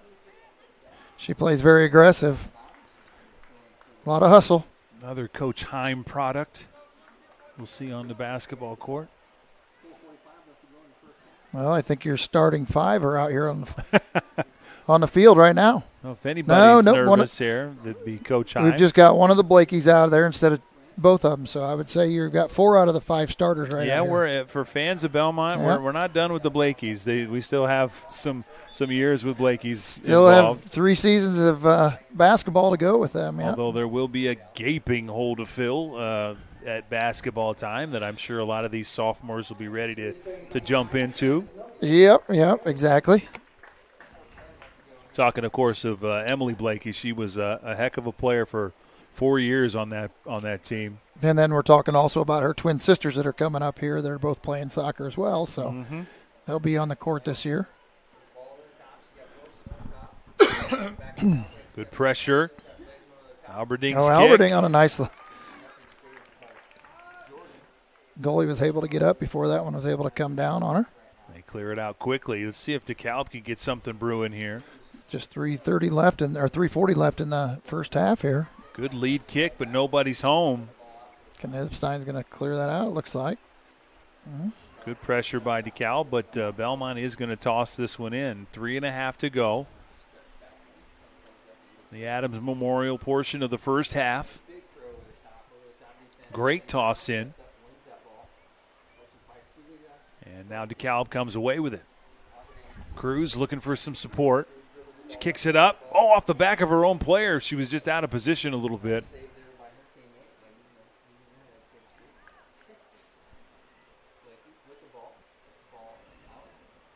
Oh, Rubel. Gonna move it up the end, or the side over there. Looking to break away. Good defense by DeKalb to limit that look, and we have a whistle here. Must have called it out of bounds back there towards the midfield. Official had plenty to say to someone over there, and she's in the direction of Coach Ellie Hess. I'm not sure if that's what was said, but look, Coach, I got it. We got some pointing going on. Say, look, Coach, I saw it. You don't have to be yelling at me. Chill out. There was some kind of I don't know if it was a warning or what, but some words were extended. Well, there again, she's a little bit slow on the whistle. Just be, like I said, let play out a little bit, and then a lot of times she'll call it dead or blow it dead here that we've seen, and she did the same thing there. Only thing is, usually it's a quick whistle on the sideline. Battle one is players kind of going at it. Battle of the eights. Sovine, and for DeKalb, it's Schweitzer. And it appears DeKalb has kind of stepped up their intensity just a little bit here towards the end of the half. Yeah, they would love to steal one here in the last minute and a half. Yep. Goalie came way out on that one. Probably a good thing. But if Ella Sovine manages to block that one coming out, she's in big trouble. There was nobody there. Big toss. Knipstein over Sovine again.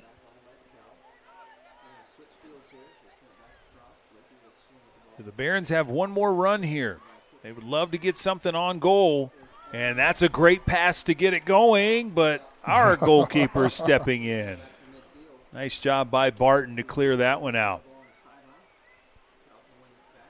Now winding down, final minute.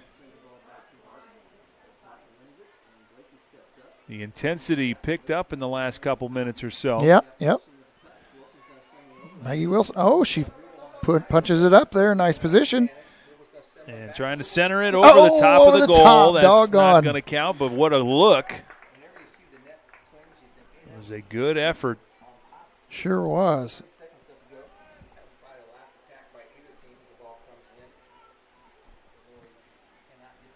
Down to 20 seconds. See if it's enough time for either team to make noise here. She's certainly taking her time in the goal, not hurrying. Jordan's going to put a kick on it with 10 seconds to go. Well, she doesn't want to give us any opportunity to take a shot either and add to our. Big kick Barton one more time. At the goal, and it harmlessly falls. So that's going to do it at the half. Bellmont with a 1-0 lead. They scored a relatively early goal at the 24-minute mark. And that's the difference here, Corbin. It's 1-0. We're going to head to the halftime show. That is going to be brought to you by Betsy's Boutique. Shop online or in-store for the latest trends in boutique clothing at Betsy's Boutique Shop. From dresses to denim, find your perfect outfit with us. Go to shopbetsys.com or visit one of our many locations, including downtown Decatur. It's the halftime show. We'll be back after a word from our sponsors. You're watching Witness Media.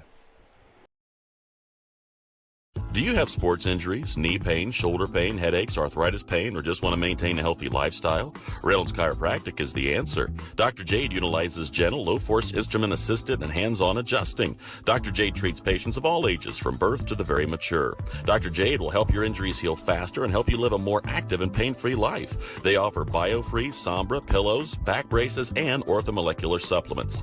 Dr. Jade is currently accepting new patients, so make your appointment today and visit Reynolds Chiropractic, where patient comfort and care are our first priority. Steel Farms has been the fall season destination for the past 16 years for families looking to spend the day on the farm.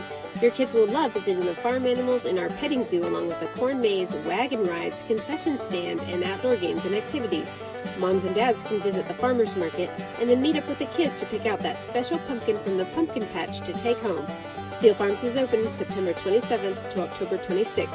Visit us at visitsteelfarms.com. Let Steel Farms make memories with your families this fall season.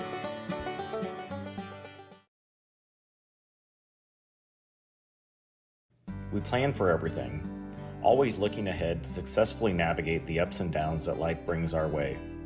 So why is planning your funeral pushed to the back of the list? The answer to that question is different for everyone.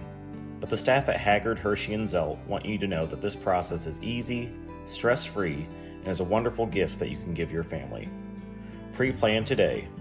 Give us a call at 260-724-7167 to set up an appointment.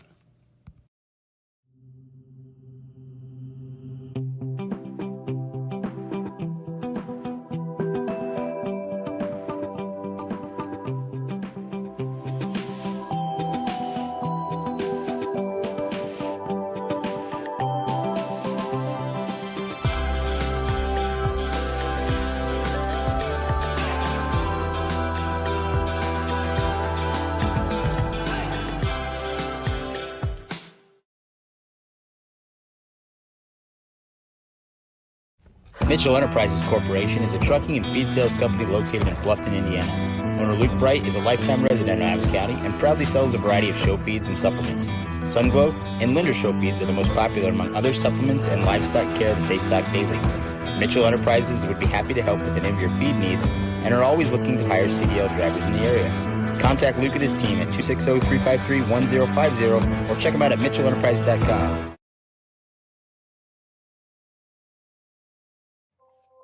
This is Ben Berman, your local State Farm insurance agent. As a Wells County resident for over a decade, my goal is to help my neighbors get the insurance coverage they need. I prioritize small town values like community, customer service, and lending a helping hand.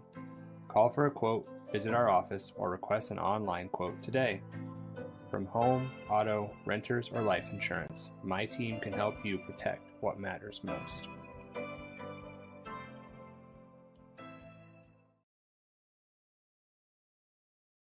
Partnerships thrive, integrity leads the way, and dedication beats innovation.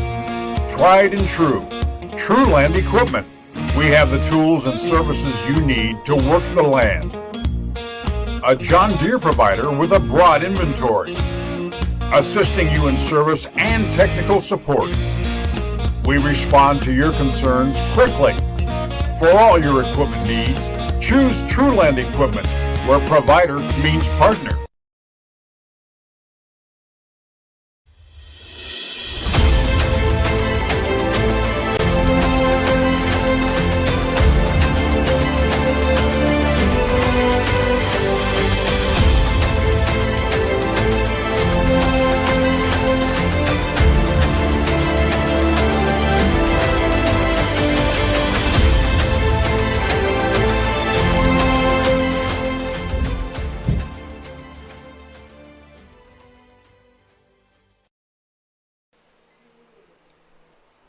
Welcome back to Bellmont. Halftime, 1-0 is our score. The Betsy's Boutique Shop halftime report. Corbin said right before the break, we don't have much to talk about. Not a lot of stats to be had in this defensive struggle. Yeah, as far as stats go, there's just not a lot. You know, DeKalb's only had one shot on goal that I show, and Belmont's only had four. Luckily, one of them was on a free kick that Caitlin Barton drew a foul on with about 15 and a half minutes, with about 15:30 mark of the first half, and was able to put the shot over the top of the goalie in a perfect location.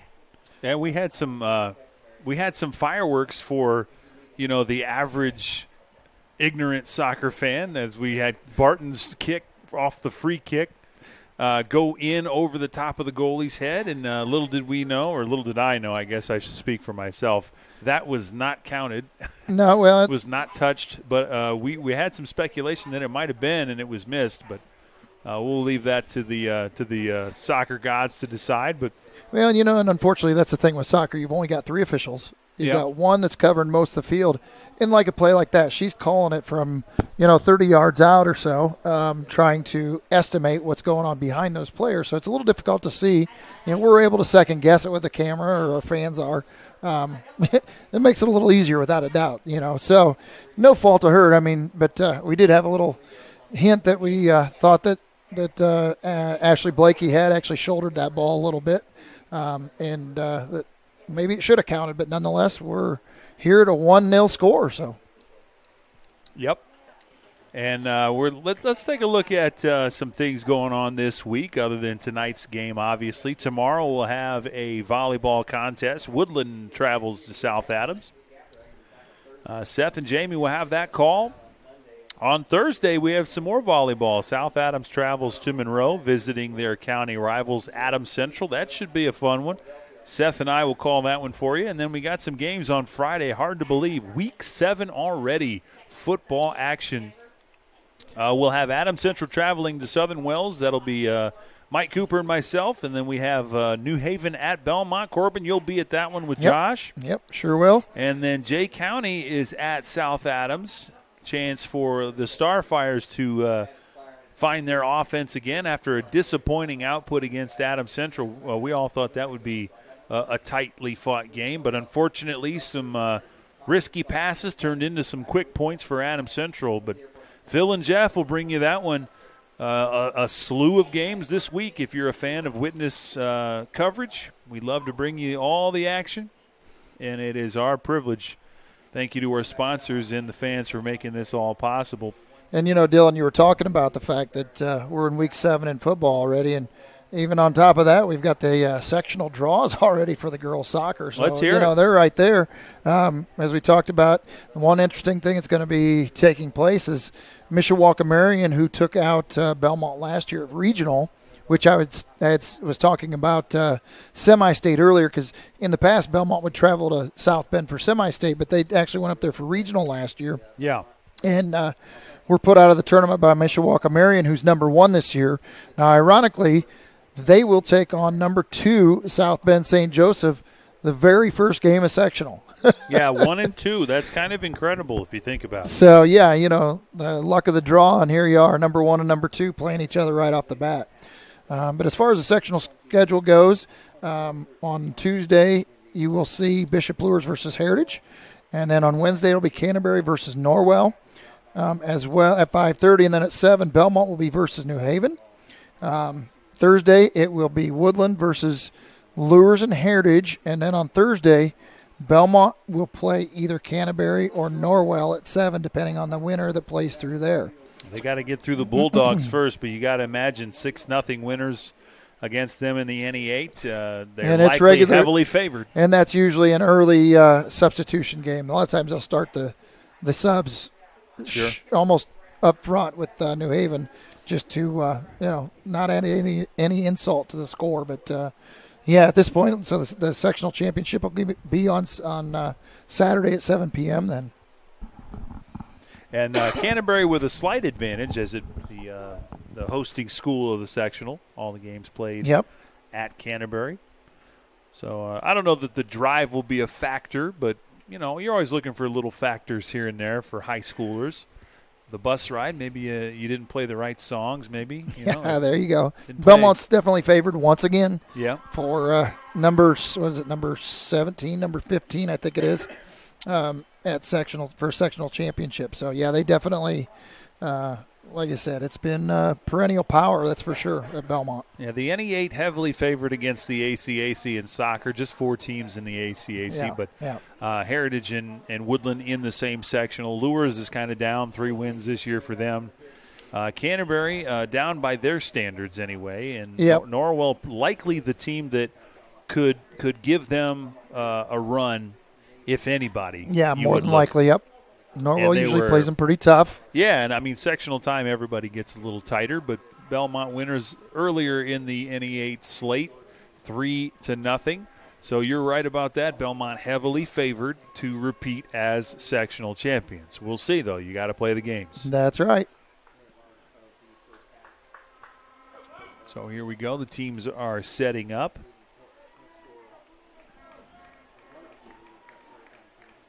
Now, would DeKalb, are they – I think they would still be in that 2A conversation, correct? I would think so. Looking at that East Noble bracket, they're in the East Noble sectional. They are facing Lakeland in their first battle. Yeah, that's an 8-team sectional. Dwenger and Gola is the next matchup. East and West Noble play each other, and Garrett and Concordia. Yep. So now you guys can see as we start off this second half, Bellmont will be going from right to left on your screen.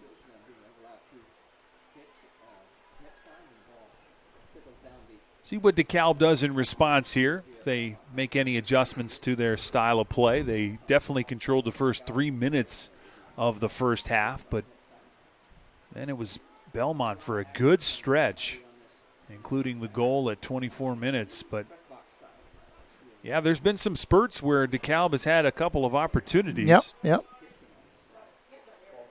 Oh. Kick to the goalie here. We'll clean it up. I think when Kate kicked that, she meant to kick it just a little harder, and she kind of looked all of a sudden, oh, shoot, I hope one of the offensive girls from DeKalb doesn't manage to catch up to that. Well, I'll tell you, the absolute worst thing you'd want to do there is try to kick a goal in your own, own goal there. So she definitely was considering how hard do I kick this. Yep.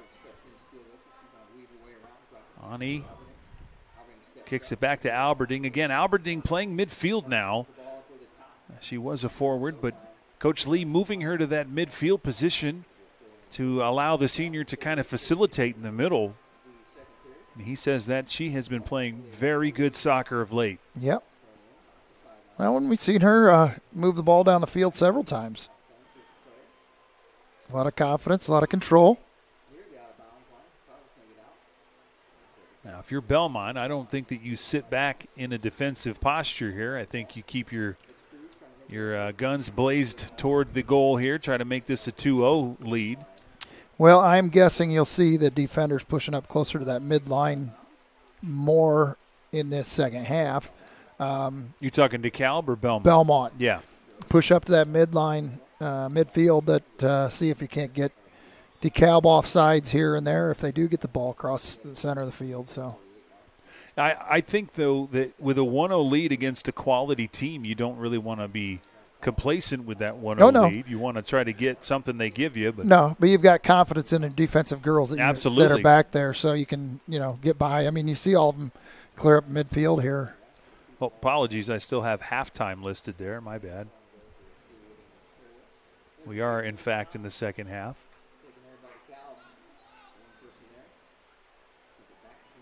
Yeah, a lot of confidence in that defensive line here for Bellmont. Able to play up there at midfield and knowing that they can get back and recover if they have to. Good throw in. And a good lead pass to Cal with an opportunity here. There's a kick. Right to Barton. Barton stops it. Barton, nice job. That's what you were just talking about. We pushed up there, managed to get it past him, and staying poised. Good shot right there. Yeah, don't sleep on this DeKalb team. They are talented. 5-1 in a very tough conference. Bellmont did manage to get that goal early. But to their credit, they've kept Bellmont off the board since then. That shot on goal was by Jasmine Stokes. Didn't quite get enough loft on it. Nope. It was definitely the right idea. Nope. Yeah, because if she had lifted that another 12 inches, that'd have been really tough for Barton to knock it down. Been between her hands of that crossbar more than likely. Bellmont with a great shot at it. Oh, just a bit too high, and she knows it. Maggie Wilson there had that goal looked huge in her eyes right there. Unfortunately, she kicked it right over the top. Yeah, the moment that went over the goal, she was walking the other way. She knew exactly what happened there, that opportunity lost. But Bellmont continues to threaten and be aggressive. See if we can get another one out of it. The second goal of the evening, hopefully. Oh, that is not a good goal. Maggie Wilson picked it off again down there, deep on DeKalb's defensive end. No. Bellmont on the pressure again. Blakey tries to center it. Ani almost had it. Now Alberding sets up. And that one got just away, but DeKalb is just as well going to give it back to Bellmont for the throw-in. Kitson's going to throw it in here.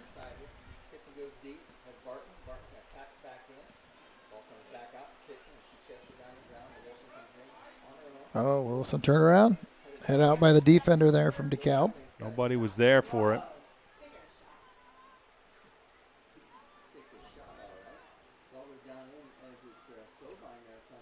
Physical play on the offsides there, but that's going to go out of bounds, and I think Bellmont's going to keep it. They should, and they do. They'll throw it in.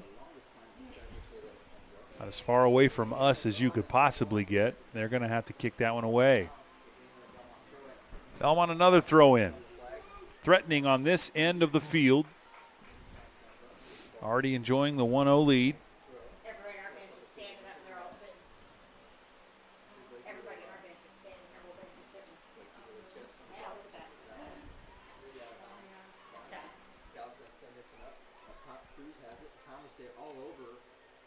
Good pressure by Bellmont.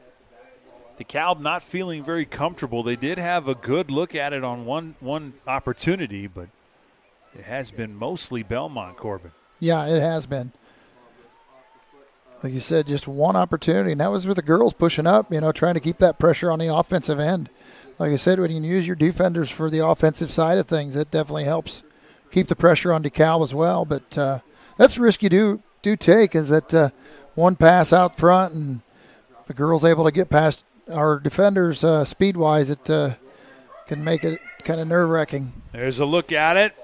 And, boy, she could not quite get her balance centered. Nice center right there. Off the head. Good. Oh, man. Just a bit long and to the right. Kaylin Barton over to Ani Kierkegaard. Ani Kierkegaard headed it over the top, so. And Wilson was involved in that play as well. Good ball movement by Bellmont. Yeah, Wilson put the pressure on early to begin with, and then DeKalb kind of cleared it and got it over to Barton, managed to pick it up over here on this side and had a nice center there. Anytime you can put a head on it that close to the goal, That's right. It's a great opportunity. They'll clear to the goalie, and Emily will put a big boot on it, as DeKalb would love to equalize this game. It's been 1-0 for quite some time. For about 32 minutes of play, it's been 1-0.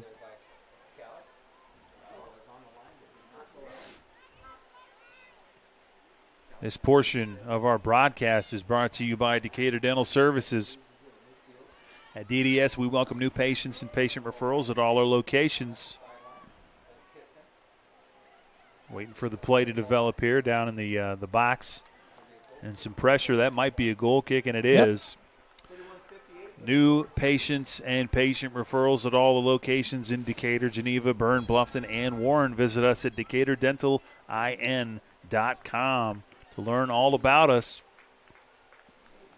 Rubel back into the game. Looks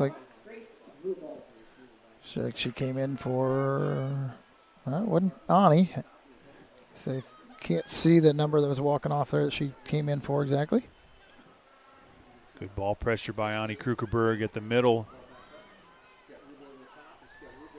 You know, the impressive thing about this, too, is that, Here's Bellmont. an opportunity just to the left of the goal, but that's going to turn into a corner.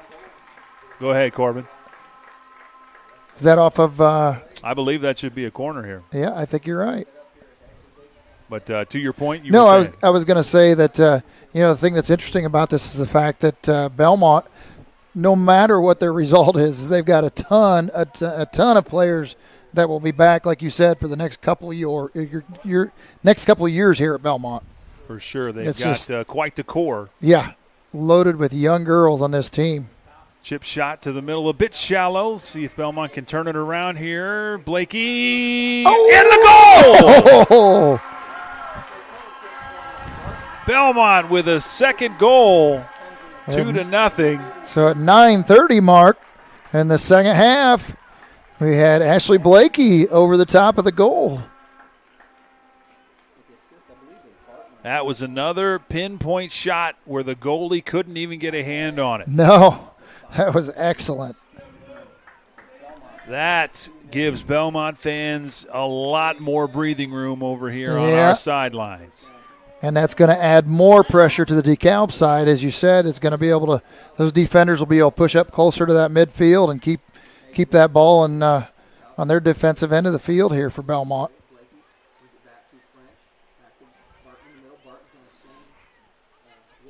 And again, so much time left here, Corbin, 30 minutes. Oh, yeah. You don't even need to let up here just yet. No, they won't either. DeKalb you might catch DeKalb off guard here, trying to make something happen desperately. Yep. And you might get a third goal out of it. Yep.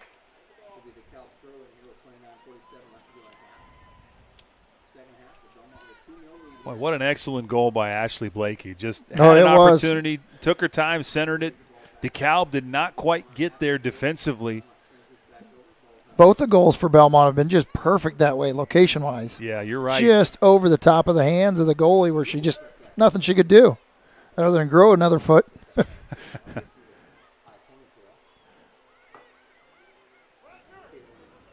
Keeper's all over it, falls on it, just for good measure. That's right. She'll punt it out of there. Nice punt. Across midfield.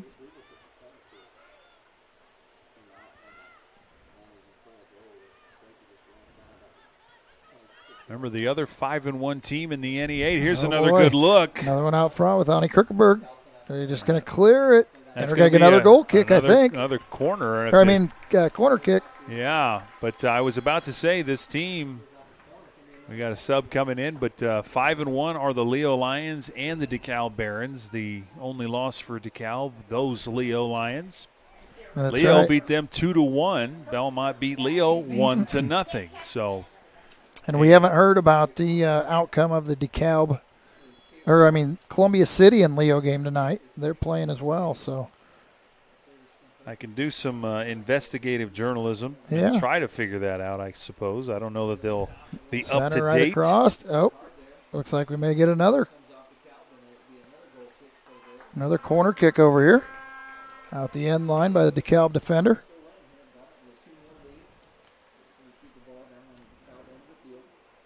Yeah, soccer is a sport that not a lot of max preppers will update. Yep, exactly. Goes the far side this time. I do have an update, though. Do you? The Leo Lions are up 3-0 Okay, on so Columbia City. they're preserving their own hope at the Destiny tonight. So if everything holds pat to where it is now, the standings, the final standings of the NE8 could be Bellmont, Leo, and then DeKalb. Yep. And if there again, as we talked about earlier, if DeKalb would happen to pull off a win tonight, then it would be a three-way tie at the top. So right now, Belmont's got a comfortable 2-0 lead, even though that's not a wide spread. They've been very effective tonight, keeping the ball out of their zone. So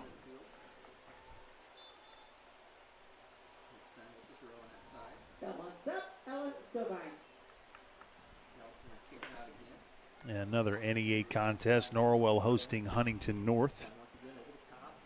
That one's in progress with no update on the score, though.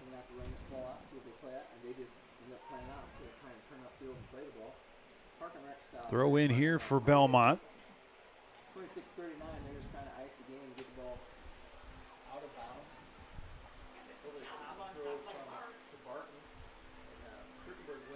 Ani trying to dribble through three people and doesn't quite get through.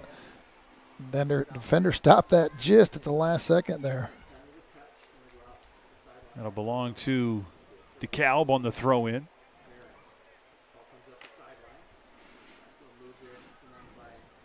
Belmont quickly gets it back. They're not messing around, trying to get that third goal quickly here. Good footwork, but the centered kick is intercepted.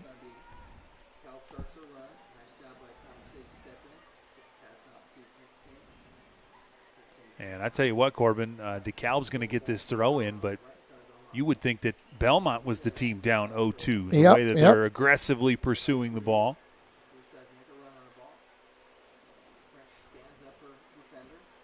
Laney French playing a game of chicken there at midfield. We're going to let some subs come into the ball game now for DeKalb. It's like number 5 for DeKalb, right? Emma Reed, a freshman. Or is that number 6? Number 6, maybe. Okay. Jerica Stokes.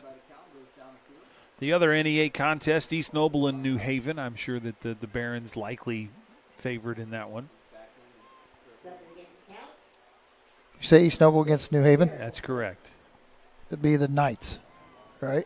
East Noble Knights, yep. Yeah.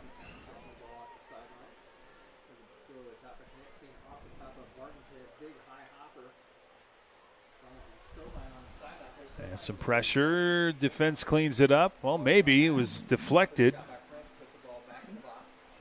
And DeKalb will try to clear it away.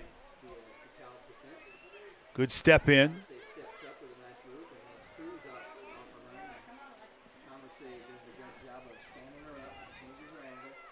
Brianna Converse in the area, trying to stifle this look here. Can she center the kick? She's trying to. Gets it to the middle, and a nice gobble-up save by Emily Barton. Nice job there. Did a nice job getting it down to this corner and then getting it centered, but nobody home from DeKalb. Yeah, I didn't think she'd even get a look there. That was a really good job of controlling the ball. You can see why they've won 9 games, Corbin. They have some really good ball handling skills. This one a chip shot, but easy pickings for Emily. Yep. DeKalb maybe getting a little pressure here, trying to get at least one of these scores. They would love to be, at the very least, the only team to put a goal on Bellmont would be one accolade you could take home with you, I suppose. Yeah, that's right. Excellent pass up the sideline. Will redirect. One kick to the goal, and it's easily fielded by Denise Jordan. Not quite as much loft as she probably wanted on it, but a good try nonetheless. I missed that kick. Who was that one? That was on the far side. I think it might have been Alberding. Okay. Good footwork. Wow, that was impressive. And she's been pretty good tonight. That's Rena Cruz. Yep. Really good footwork and control. What they would love to do, I'm sure, run their offense through her, but Bellmont has really stifled the middle. Yep. And I'm sure she's frustrated by this point, too. She's got 10 goals on the season. DeKalb a little bit physical, and they're going to get the foul call.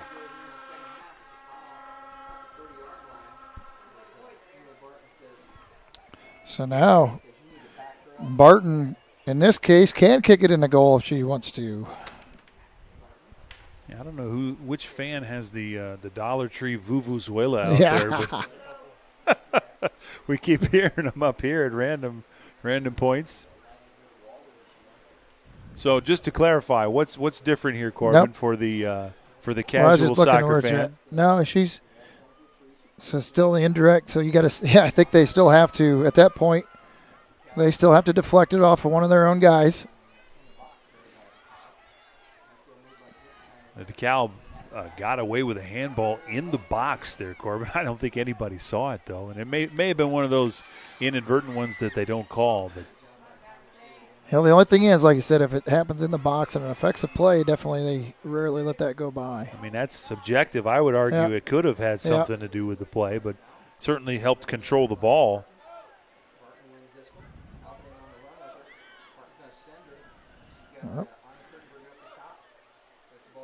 Near collision at midfield. Yeah. So Vine gets it over to French. Bellmont's got a third goal in mind here. They've really got an upbeat tempo right now. Yep. I think they can feel that outright conference championship again if they manage to finish this off. So boy, there's a huge collision. And a DeKalb player down.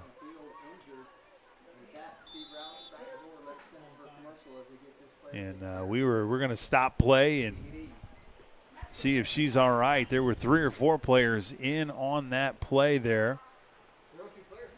She was not ready for the collision from behind. I think the Bellmont player might have pushed her in, and the goalie might have had a little bit something to do with it as well. Yeah, and see, once again, I didn't see a thing because I was right in my partition here, so nothing happened. And no harm, no foul. I didn't see anything. Other than I saw somebody laying on the ground. Well, they happened to put a window where I am, so I saw there was a bit of a play there, but I don't think anything happened intentionally by any means. I'm glad Rex Brewer over here is about 6 inches shorter because I can look over his shoulder yet and see out the window. So, oh, shoot. there might be some fisticuffs in the press box here before too long. Yeah, luckily we can have fun up here. Mary Free keeps us all in line up here. Well, if it gets out of hand, she'll referee for us. I was going to say, Mary's seen enough wrestling in her time. She knows exactly how to handle that. Clock stops at 20 minutes and 39 seconds. The DeKalb Barons looking to get a new player in the game. And they are just kind of conversing right now as we wait for play to resume. Bellmont has been very much the aggressive team here in the second half here, Corbin. Yeah, definitely. I mean, they've had it on DeKalb's end of the field most of the evening and putting a lot of pressure. And then, as we said, in the fourth, so to speak, the fourth quarter, the late part of the second half here, they've been able to push the defenders up to midfield and only add to that pressure on the offensive end. So making it even tougher for DeKalb. Like you said there again, it puts more pressure on the offensive end or on the defensive end for DeKalb, yet DeKalb can sneak one out once in a while, but one goal won't hurt him at this point. Krugerberg going to go one-on-one. She steals the ball, but nicely deflected. Bellmont will handle. And just a goal kick out of that, just a stoppage in play for the player. It wasn't a foul, I don't believe. I don't think they've. No, I think they just called a collision. Yeah, just stoppage of play to make sure the player was okay. She's on the sidelines now.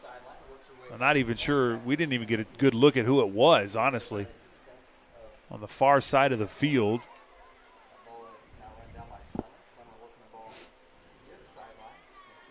Bellmont will clear to give their defense a chance to set up.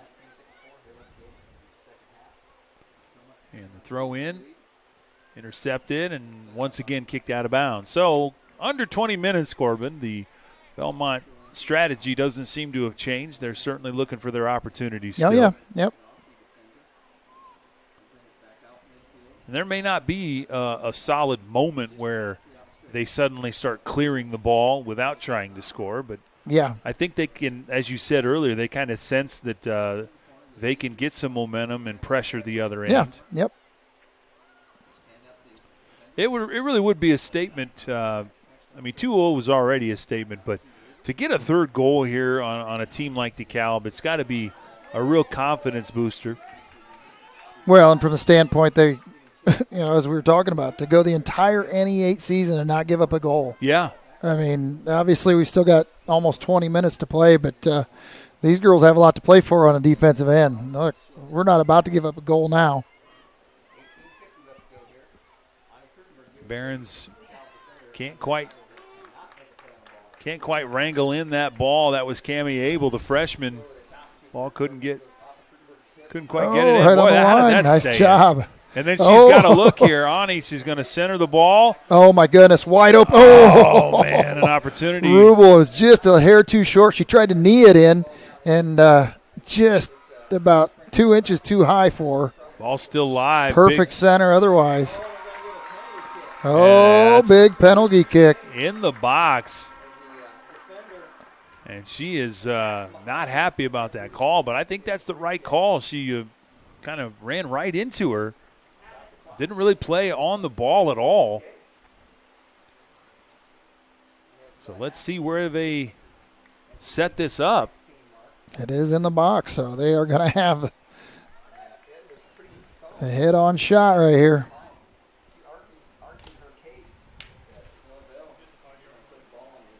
Yeah. Mark it at the hash and see what we can do with it. I think Ani's going to be the one that kicks this.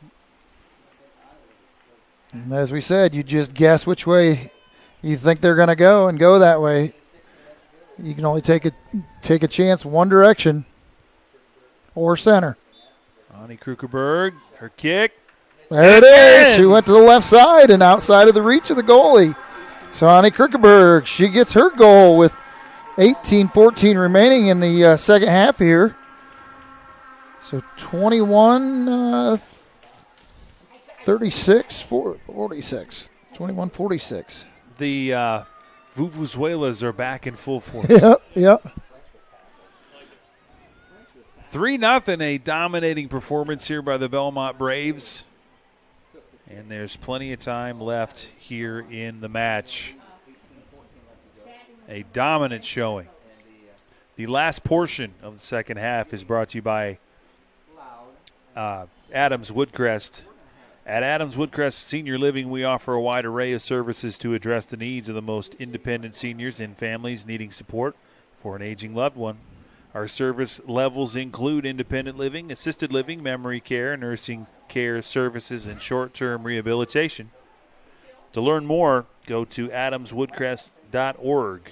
It looks like we're having a little heart-to-heart talk between the head official and DeKalb coach here, and I guess at this point as a coach, you have nothing to lose, right? You just try and argue your point. But, again, I couldn't see the play when it went down, so I can't even really make a statement on it any way I look at it. So, well, I mean, they do have one more game tomorrow against Bishop Luers.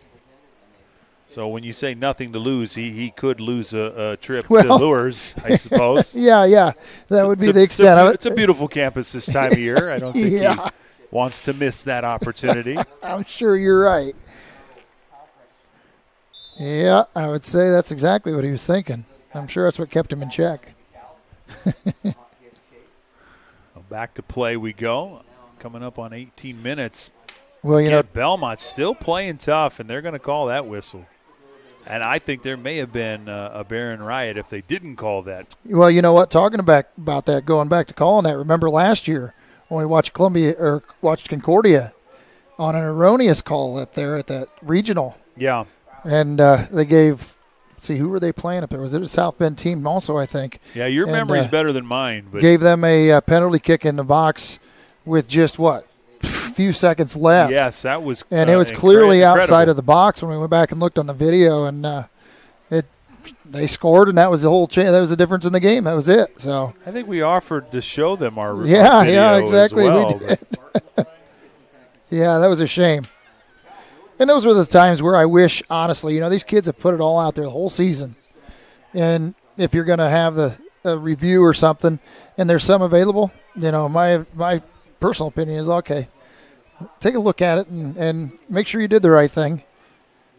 I think you can make the argument with the technology we have available. Most schools have something recording. Yeah.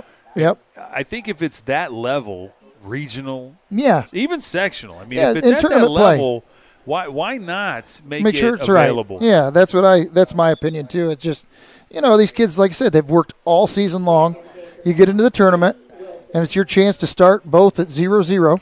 And you've worked hard, and all of a sudden you lose your chance at winning a state championship on a mistake like that. Wow.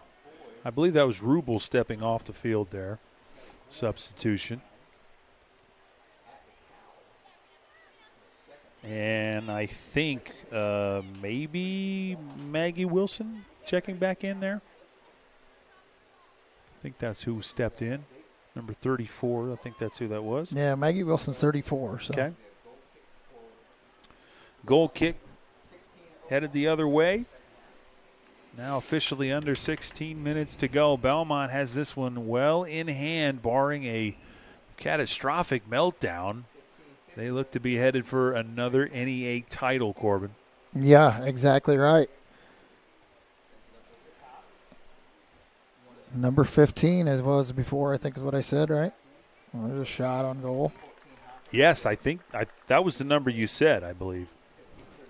But they've had quite the run, being the smallest school in this conference to put out a quality program for as long as they have is just remarkable. Yeah, yep.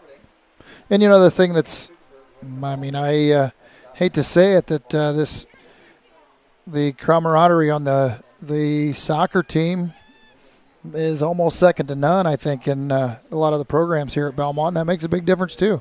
Girls get along, have fun, enjoy their time. There's still something to be said about having fun while you're playing a game you enjoy, right? Absolutely. And Bellmont can be in as much clock management time as they want at this point with a 3-goal lead. Nothing really to show other than the show of force they've already had. 3 goals. And they have really dominated this game in all facets. Taking advantage of the few opportunities. Because give credit to DeKalb. They are solid defensively.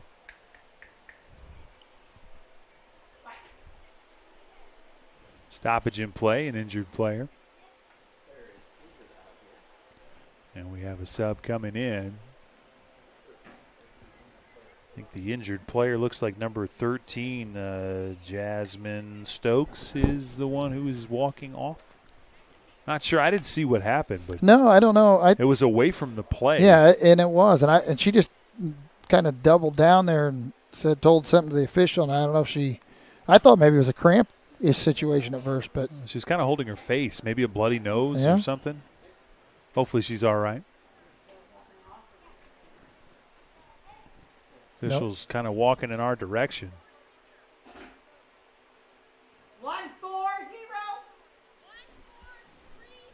1-4-3-0, they're telling us to put back on the clock.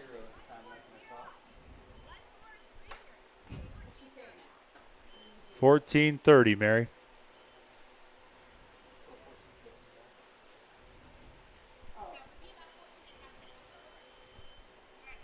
And we're getting the clock, and gives the official a chance to mingle with the crowd here for a minute. So we get the clock figured out. There we go. And we got it on the. And we head back the other way.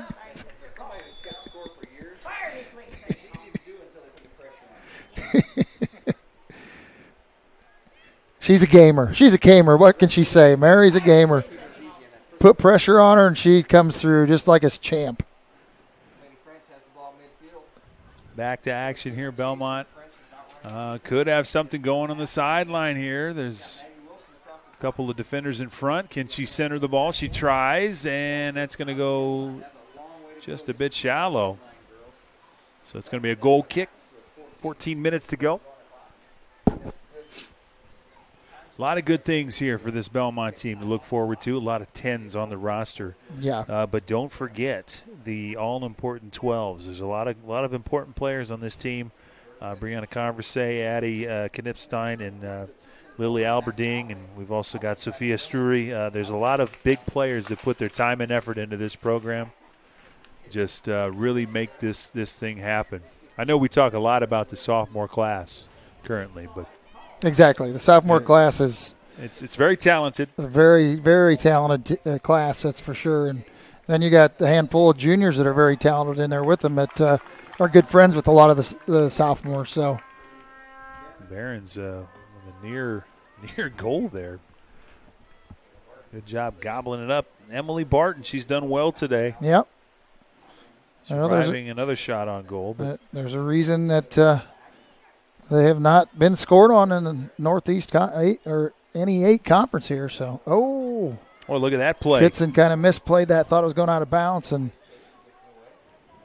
uh-oh. Boy, that was almost it. Just missed that one. That was almost it. The stars nearly aligned there for DeKalb. I'm not saying it again. I can tell you that much about Belmont's fate here. That's right, Mary. I told you she keeps us in line up here, and she about proved me right or proved me wrong because no more than said it, and they got a good shot on goal. It could have been that one that changed everything. DeKalb hasn't quit just yet. Still looking for their opportunities. That might have been their best one of the game. Yeah, that was just off by 6 inches, I think. Ball is cleared. DeKalb will have it again. Maya Schlemmer clearing that one out.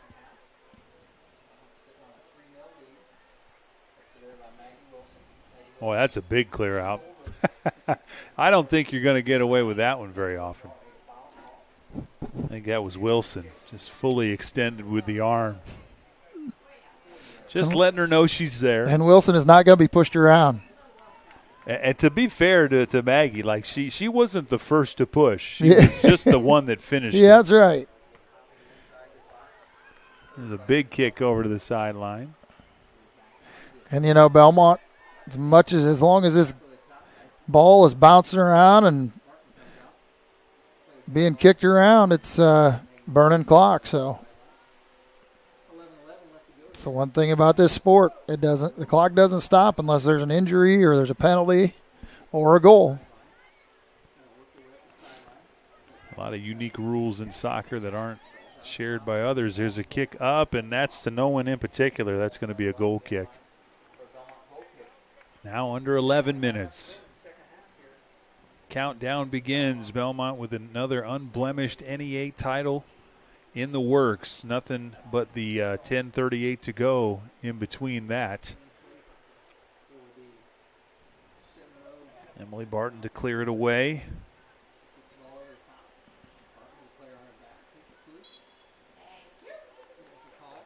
A little bit of a pushing match there, and the official lets it breathe, as you've been saying, Corbin. Kind of let it breathe a minute. Yep. And, the officials, I feel like, have done a pretty good job tonight. I really don't have anything to complain either way, that they've been, biased one way or the other. They've been pretty consistent.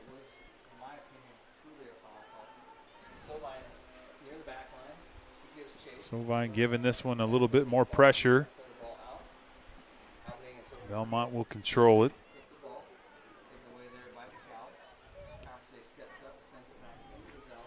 That's going to dribble into, that's going to go out. Yep.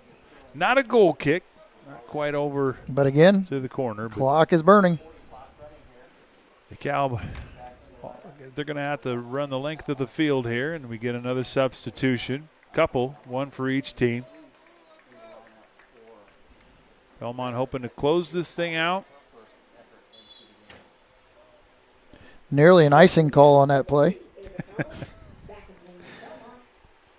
Bellmont cleared it around to the other end.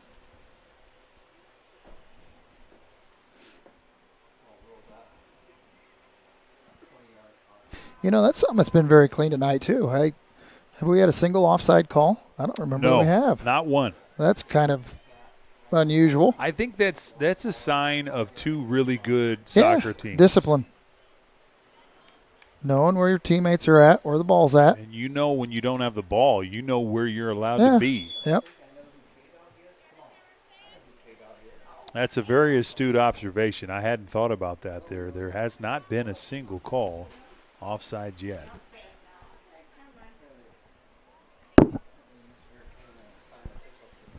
Official had some words for someone in the stands. Yeah. Maybe some colorful language we can't repeat on the broadcast, but and I haven't heard a whole lot. Yeah, it's certainly not been. It's been aggressive. The girls are. Yeah, but I haven't heard a lot from the fans to really. Ma'am.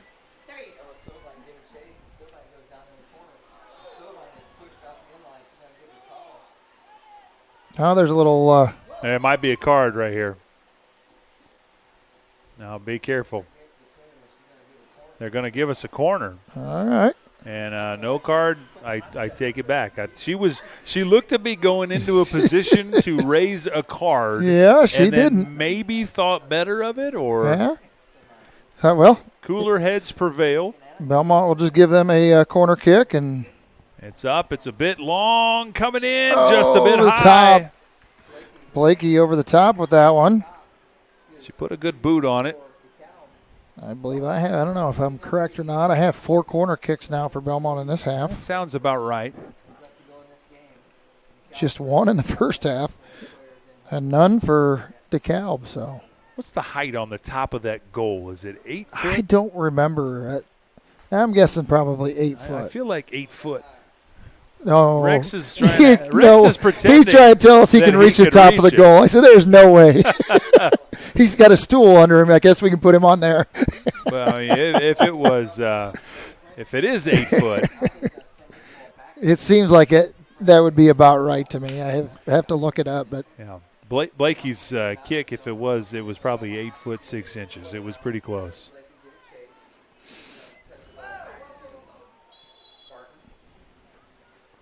Another whistle here.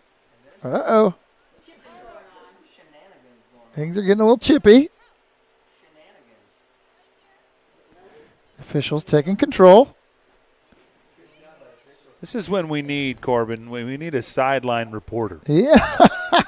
I would love to know. I'm not sure. Maybe not in exactly the same language, but I'd love to know what is being said. I'm not sure exactly. I think she was scolding the DeKalb bench, but they kind of got their way. Well, there have been a lot of people that have been scolded here in the second half. Uh-oh. Nice kick by DeKalb. Right to Emily Barton. Emily Barton. I'm sorry. A couple of Bartons to deal That's with. Right. Emily's the one to clean that one up. That's right. Meanwhile, the clock is skittered down to 6:10. And the thing is, all these teams forget. Well, obviously they don't, but obviously they aren't caring. all the shenanigans that go on, the clock is ticking while the ball's not in play. So, yeah, the official never blew any situation dead there. Nope. So you only hurt yourself when there's scuffles and discussions. Well, I don't know how many players are going to win that scuffle with Conversay. Yeah. She uses that body there the same body she blocks out with. She uses as a shield. A lot of strength. And Barton, she clears it out. Ani showing Foot some race pressure. over here. And at this point, Ani doesn't have to outrace her. She's she can play defense down there. And we're going to come back. The official's blowing it dead all the way back here. So a foul was called, and it is a bit late. Okay, so it was called on DeKalb. Boy, that's one I almost wish she hadn't called, to be honest. Yeah, exactly. Well, it doesn't really matter. Again, we're just burning clock. Well, I'm just being greedy. A fourth goal would look good, I guess. Oh, I see, yeah. Well, but you saw, like Ani, it wasn't a mad foot race at that point. It's, we don't have to score that goal. We can just make sure we hold them down at the other end and burn up some clock yet. Well, tell that to Ani. She's really trying hard to get that. Oh, it's not like goal. she's going to let up, that's for sure, but she doesn't have to have the ball now. Now we call this one. Calling things pretty tight right now. Trying to clean it up. I think if the score is 1-0, she probably doesn't call that right there. Yeah, I think she just doesn't want to see it get too chippy here late, and realize that there's a lot at stake for DeKalb here. Being that it's not a close game, you certainly want to avoid that.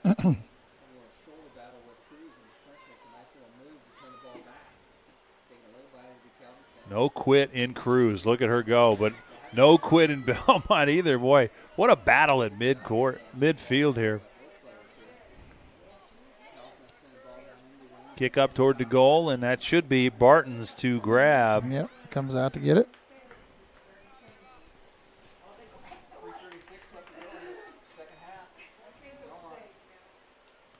All over but the crying here. DeKalb maybe trying to get a morale goal if they can. Yep. But that is about it here. Not enough time to really get anything other than that done, as Bellmont's content to just clear this thing away.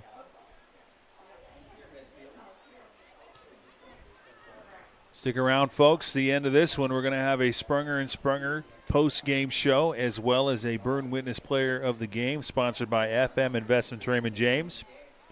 And possibly, if he remembers, the NE8 title-winning coach, Steve Lee, may grace us with his appearance up here.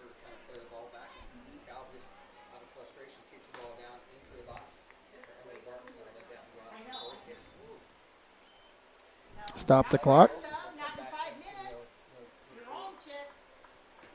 And we let a sub come in the ball game here.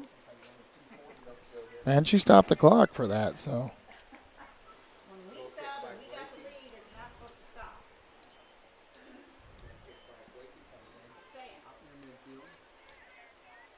The kick is in, and when Mary starts telling us what the rules are, I'm not going to be the one that argues for sure. No way. She knows more than I would know for sure. Nope. And her explanation was that when we've got the goal kick and we have the game in our favor, it's not supposed to stop the clock in under 10 or under 5 minutes. So. Well, that's one of those obscure rules that major soccer fans would know. I didn't actually know that. No, I didn't realize that either, but I'm not surprised by that. You don't want to give the other team an advantage of stopping the clock by bringing in a sub. I'll say major soccer fans or people that run the scoreboard.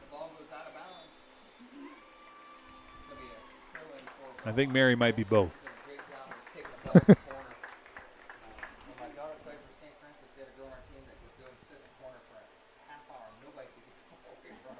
Clock rolls to 1:30. Bellmont is going to improve to 11-5 on the season. Pretty impressive considering they lost their first 4. They've been on quite the tear ever since. 11 of their last 12, with their only loss to Carroll on September 8th. All in all, another successful season, no matter how it ends, for Coach Steve Lee and Coach Rick Skaggs. They've done a fantastic job once again with the crew that they have. Oh, yeah. Numbers have come out once again for the girls. Yep.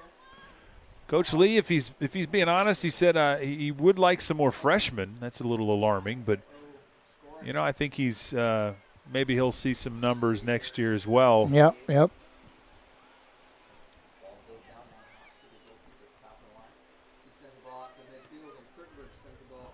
Ani just content with kicking it back into the goal here. Down to 35 seconds. Keeper looking to get a kick on the ball. They'll center it, but you're about out of time here. See if they have enough time to at least get it on this end of the field. French is going to hold the ball there. Kick it out. Tried to kick it out just to burn up time. Bellmont to the very buzzer. Contending. 3, 2, 1. And Bellmont, again, is victorious with their perfect NE8 season this year, going 6-0, right? Without 7-0, without a single goal given up. So very impressive by these Bellmont Lady Braves. Once again, congratulations to them. NE8 title winners once again. They win 3-0 here tonight. Doesn't matter what the Leo Lions do against Columbia City. They are champions. And the pecking order in the NE8 will go Bellmont, Leo, DeKalb. Stick around. We have the post-game show brought to you by Sprunger and Sprunger. And maybe Coach Lee will come up here. We'll see if he remembers and has the time here. But stick around. You're watching Witness Media. We'll be right back. Come see us at Gia & Co Boutique in Berne, Indiana. We offer women's clothing with inclusive sizing, accessories, and more. We are open in store Tuesday through Saturday with new arrivals every week. Or you can always shop with us online at www.giaandcoboutique.com. Make sure to follow us on all of our socials to keep up with all things Gia. Our team cannot wait to see you in store soon to help with all your fashion wants and needs.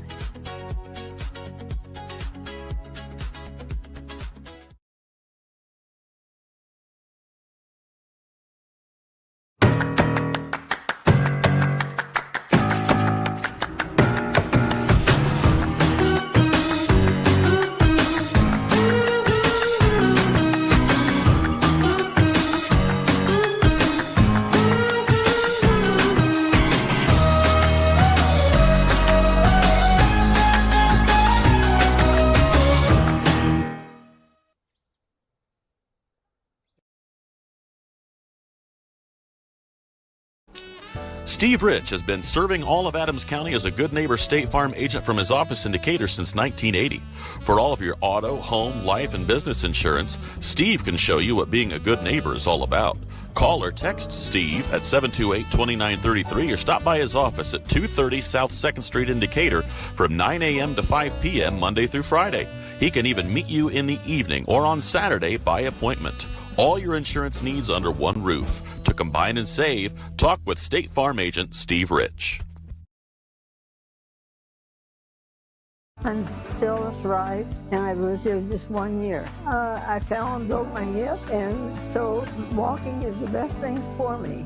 And this is a wonderful place to walk. Here at Adams Woodcrest, we offer assisted living with your independence in mind. We welcome your small furry friends. Come enjoy an outdoor stroll on our lovely grounds or participate in numerous activities with friends and residents. Adams Woodcrest is extraordinary living where everyone is family. In the heart of our community, we're more than just a school. Our dedicated staff ignites curiosity, critical thinking, collaboration, and creativity. With a range of programs, we nurture talents and build leaders. Our students excel driven by passion and support. Every success is a testament to hard work. Adams Central, where dedicated staff and student success go hand in hand.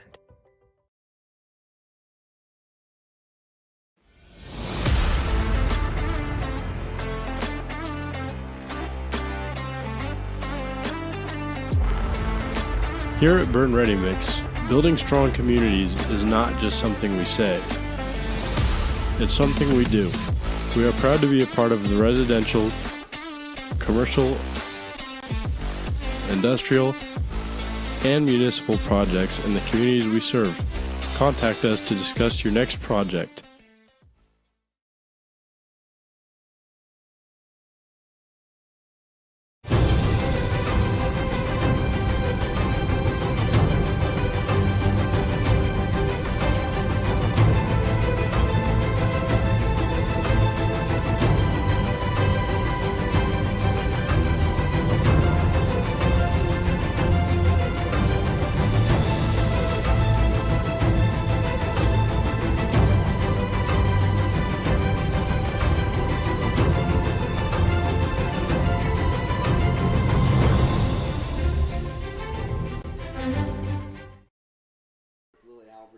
Welcome back to Bellmont, our final time. The post-game show brought to you by Sprunger & Sprunger, founded by Corey and Allison Sprunger. From adoption to advanced elder law planning and everything in between, Sprunger & Sprunger is a full-service law firm with offices in Berne, Bluffton, Portland, Waynedale, Angola, and Fort Wayne. Visiting Sprunger & Sprunger for all your legal needs is easy and convenient. Corbin, we saw a good soccer game tonight, as you can see. The girls in the goal. Parents are celebrating. Oh, yeah. Pictures. Well deserved. They got their NE8 champion hats tonight. I don't see necessarily a trophy, but I don't know if they still do trophies anymore or not. I would sure think for the trophy case, but they did get some NE8 champion hats, it looked like, tonight. So big night for them. It's been, like I said, a sterling conference season, to say the least. I mean, they've gone 7-0. Win it outright once again, and don't give up a single goal during the conference play. So, I mean, that's extremely impressive. And when they did give up goals this season, it was to top-notch, top-tier teams that they did give up goals to, like Homestead and Carroll's, that are just outweigh Bellmont by numbers and power and strength. And then you had, obviously, South Bend Adams and Mishawaka Marion, who are both extremely top-level teams in the 2A conference class. So it's definitely something that Bellmont can be very, very proud of tonight, and wrapping up this NE8 championship. Bellmont in all has given up 14 goals all season long. 8 of them came in those 4 losses at the beginning of the year. So they've done well, stellar in the remainder of the season. They've done a fantastic job. They improved to 11-5 as they head into postseason play.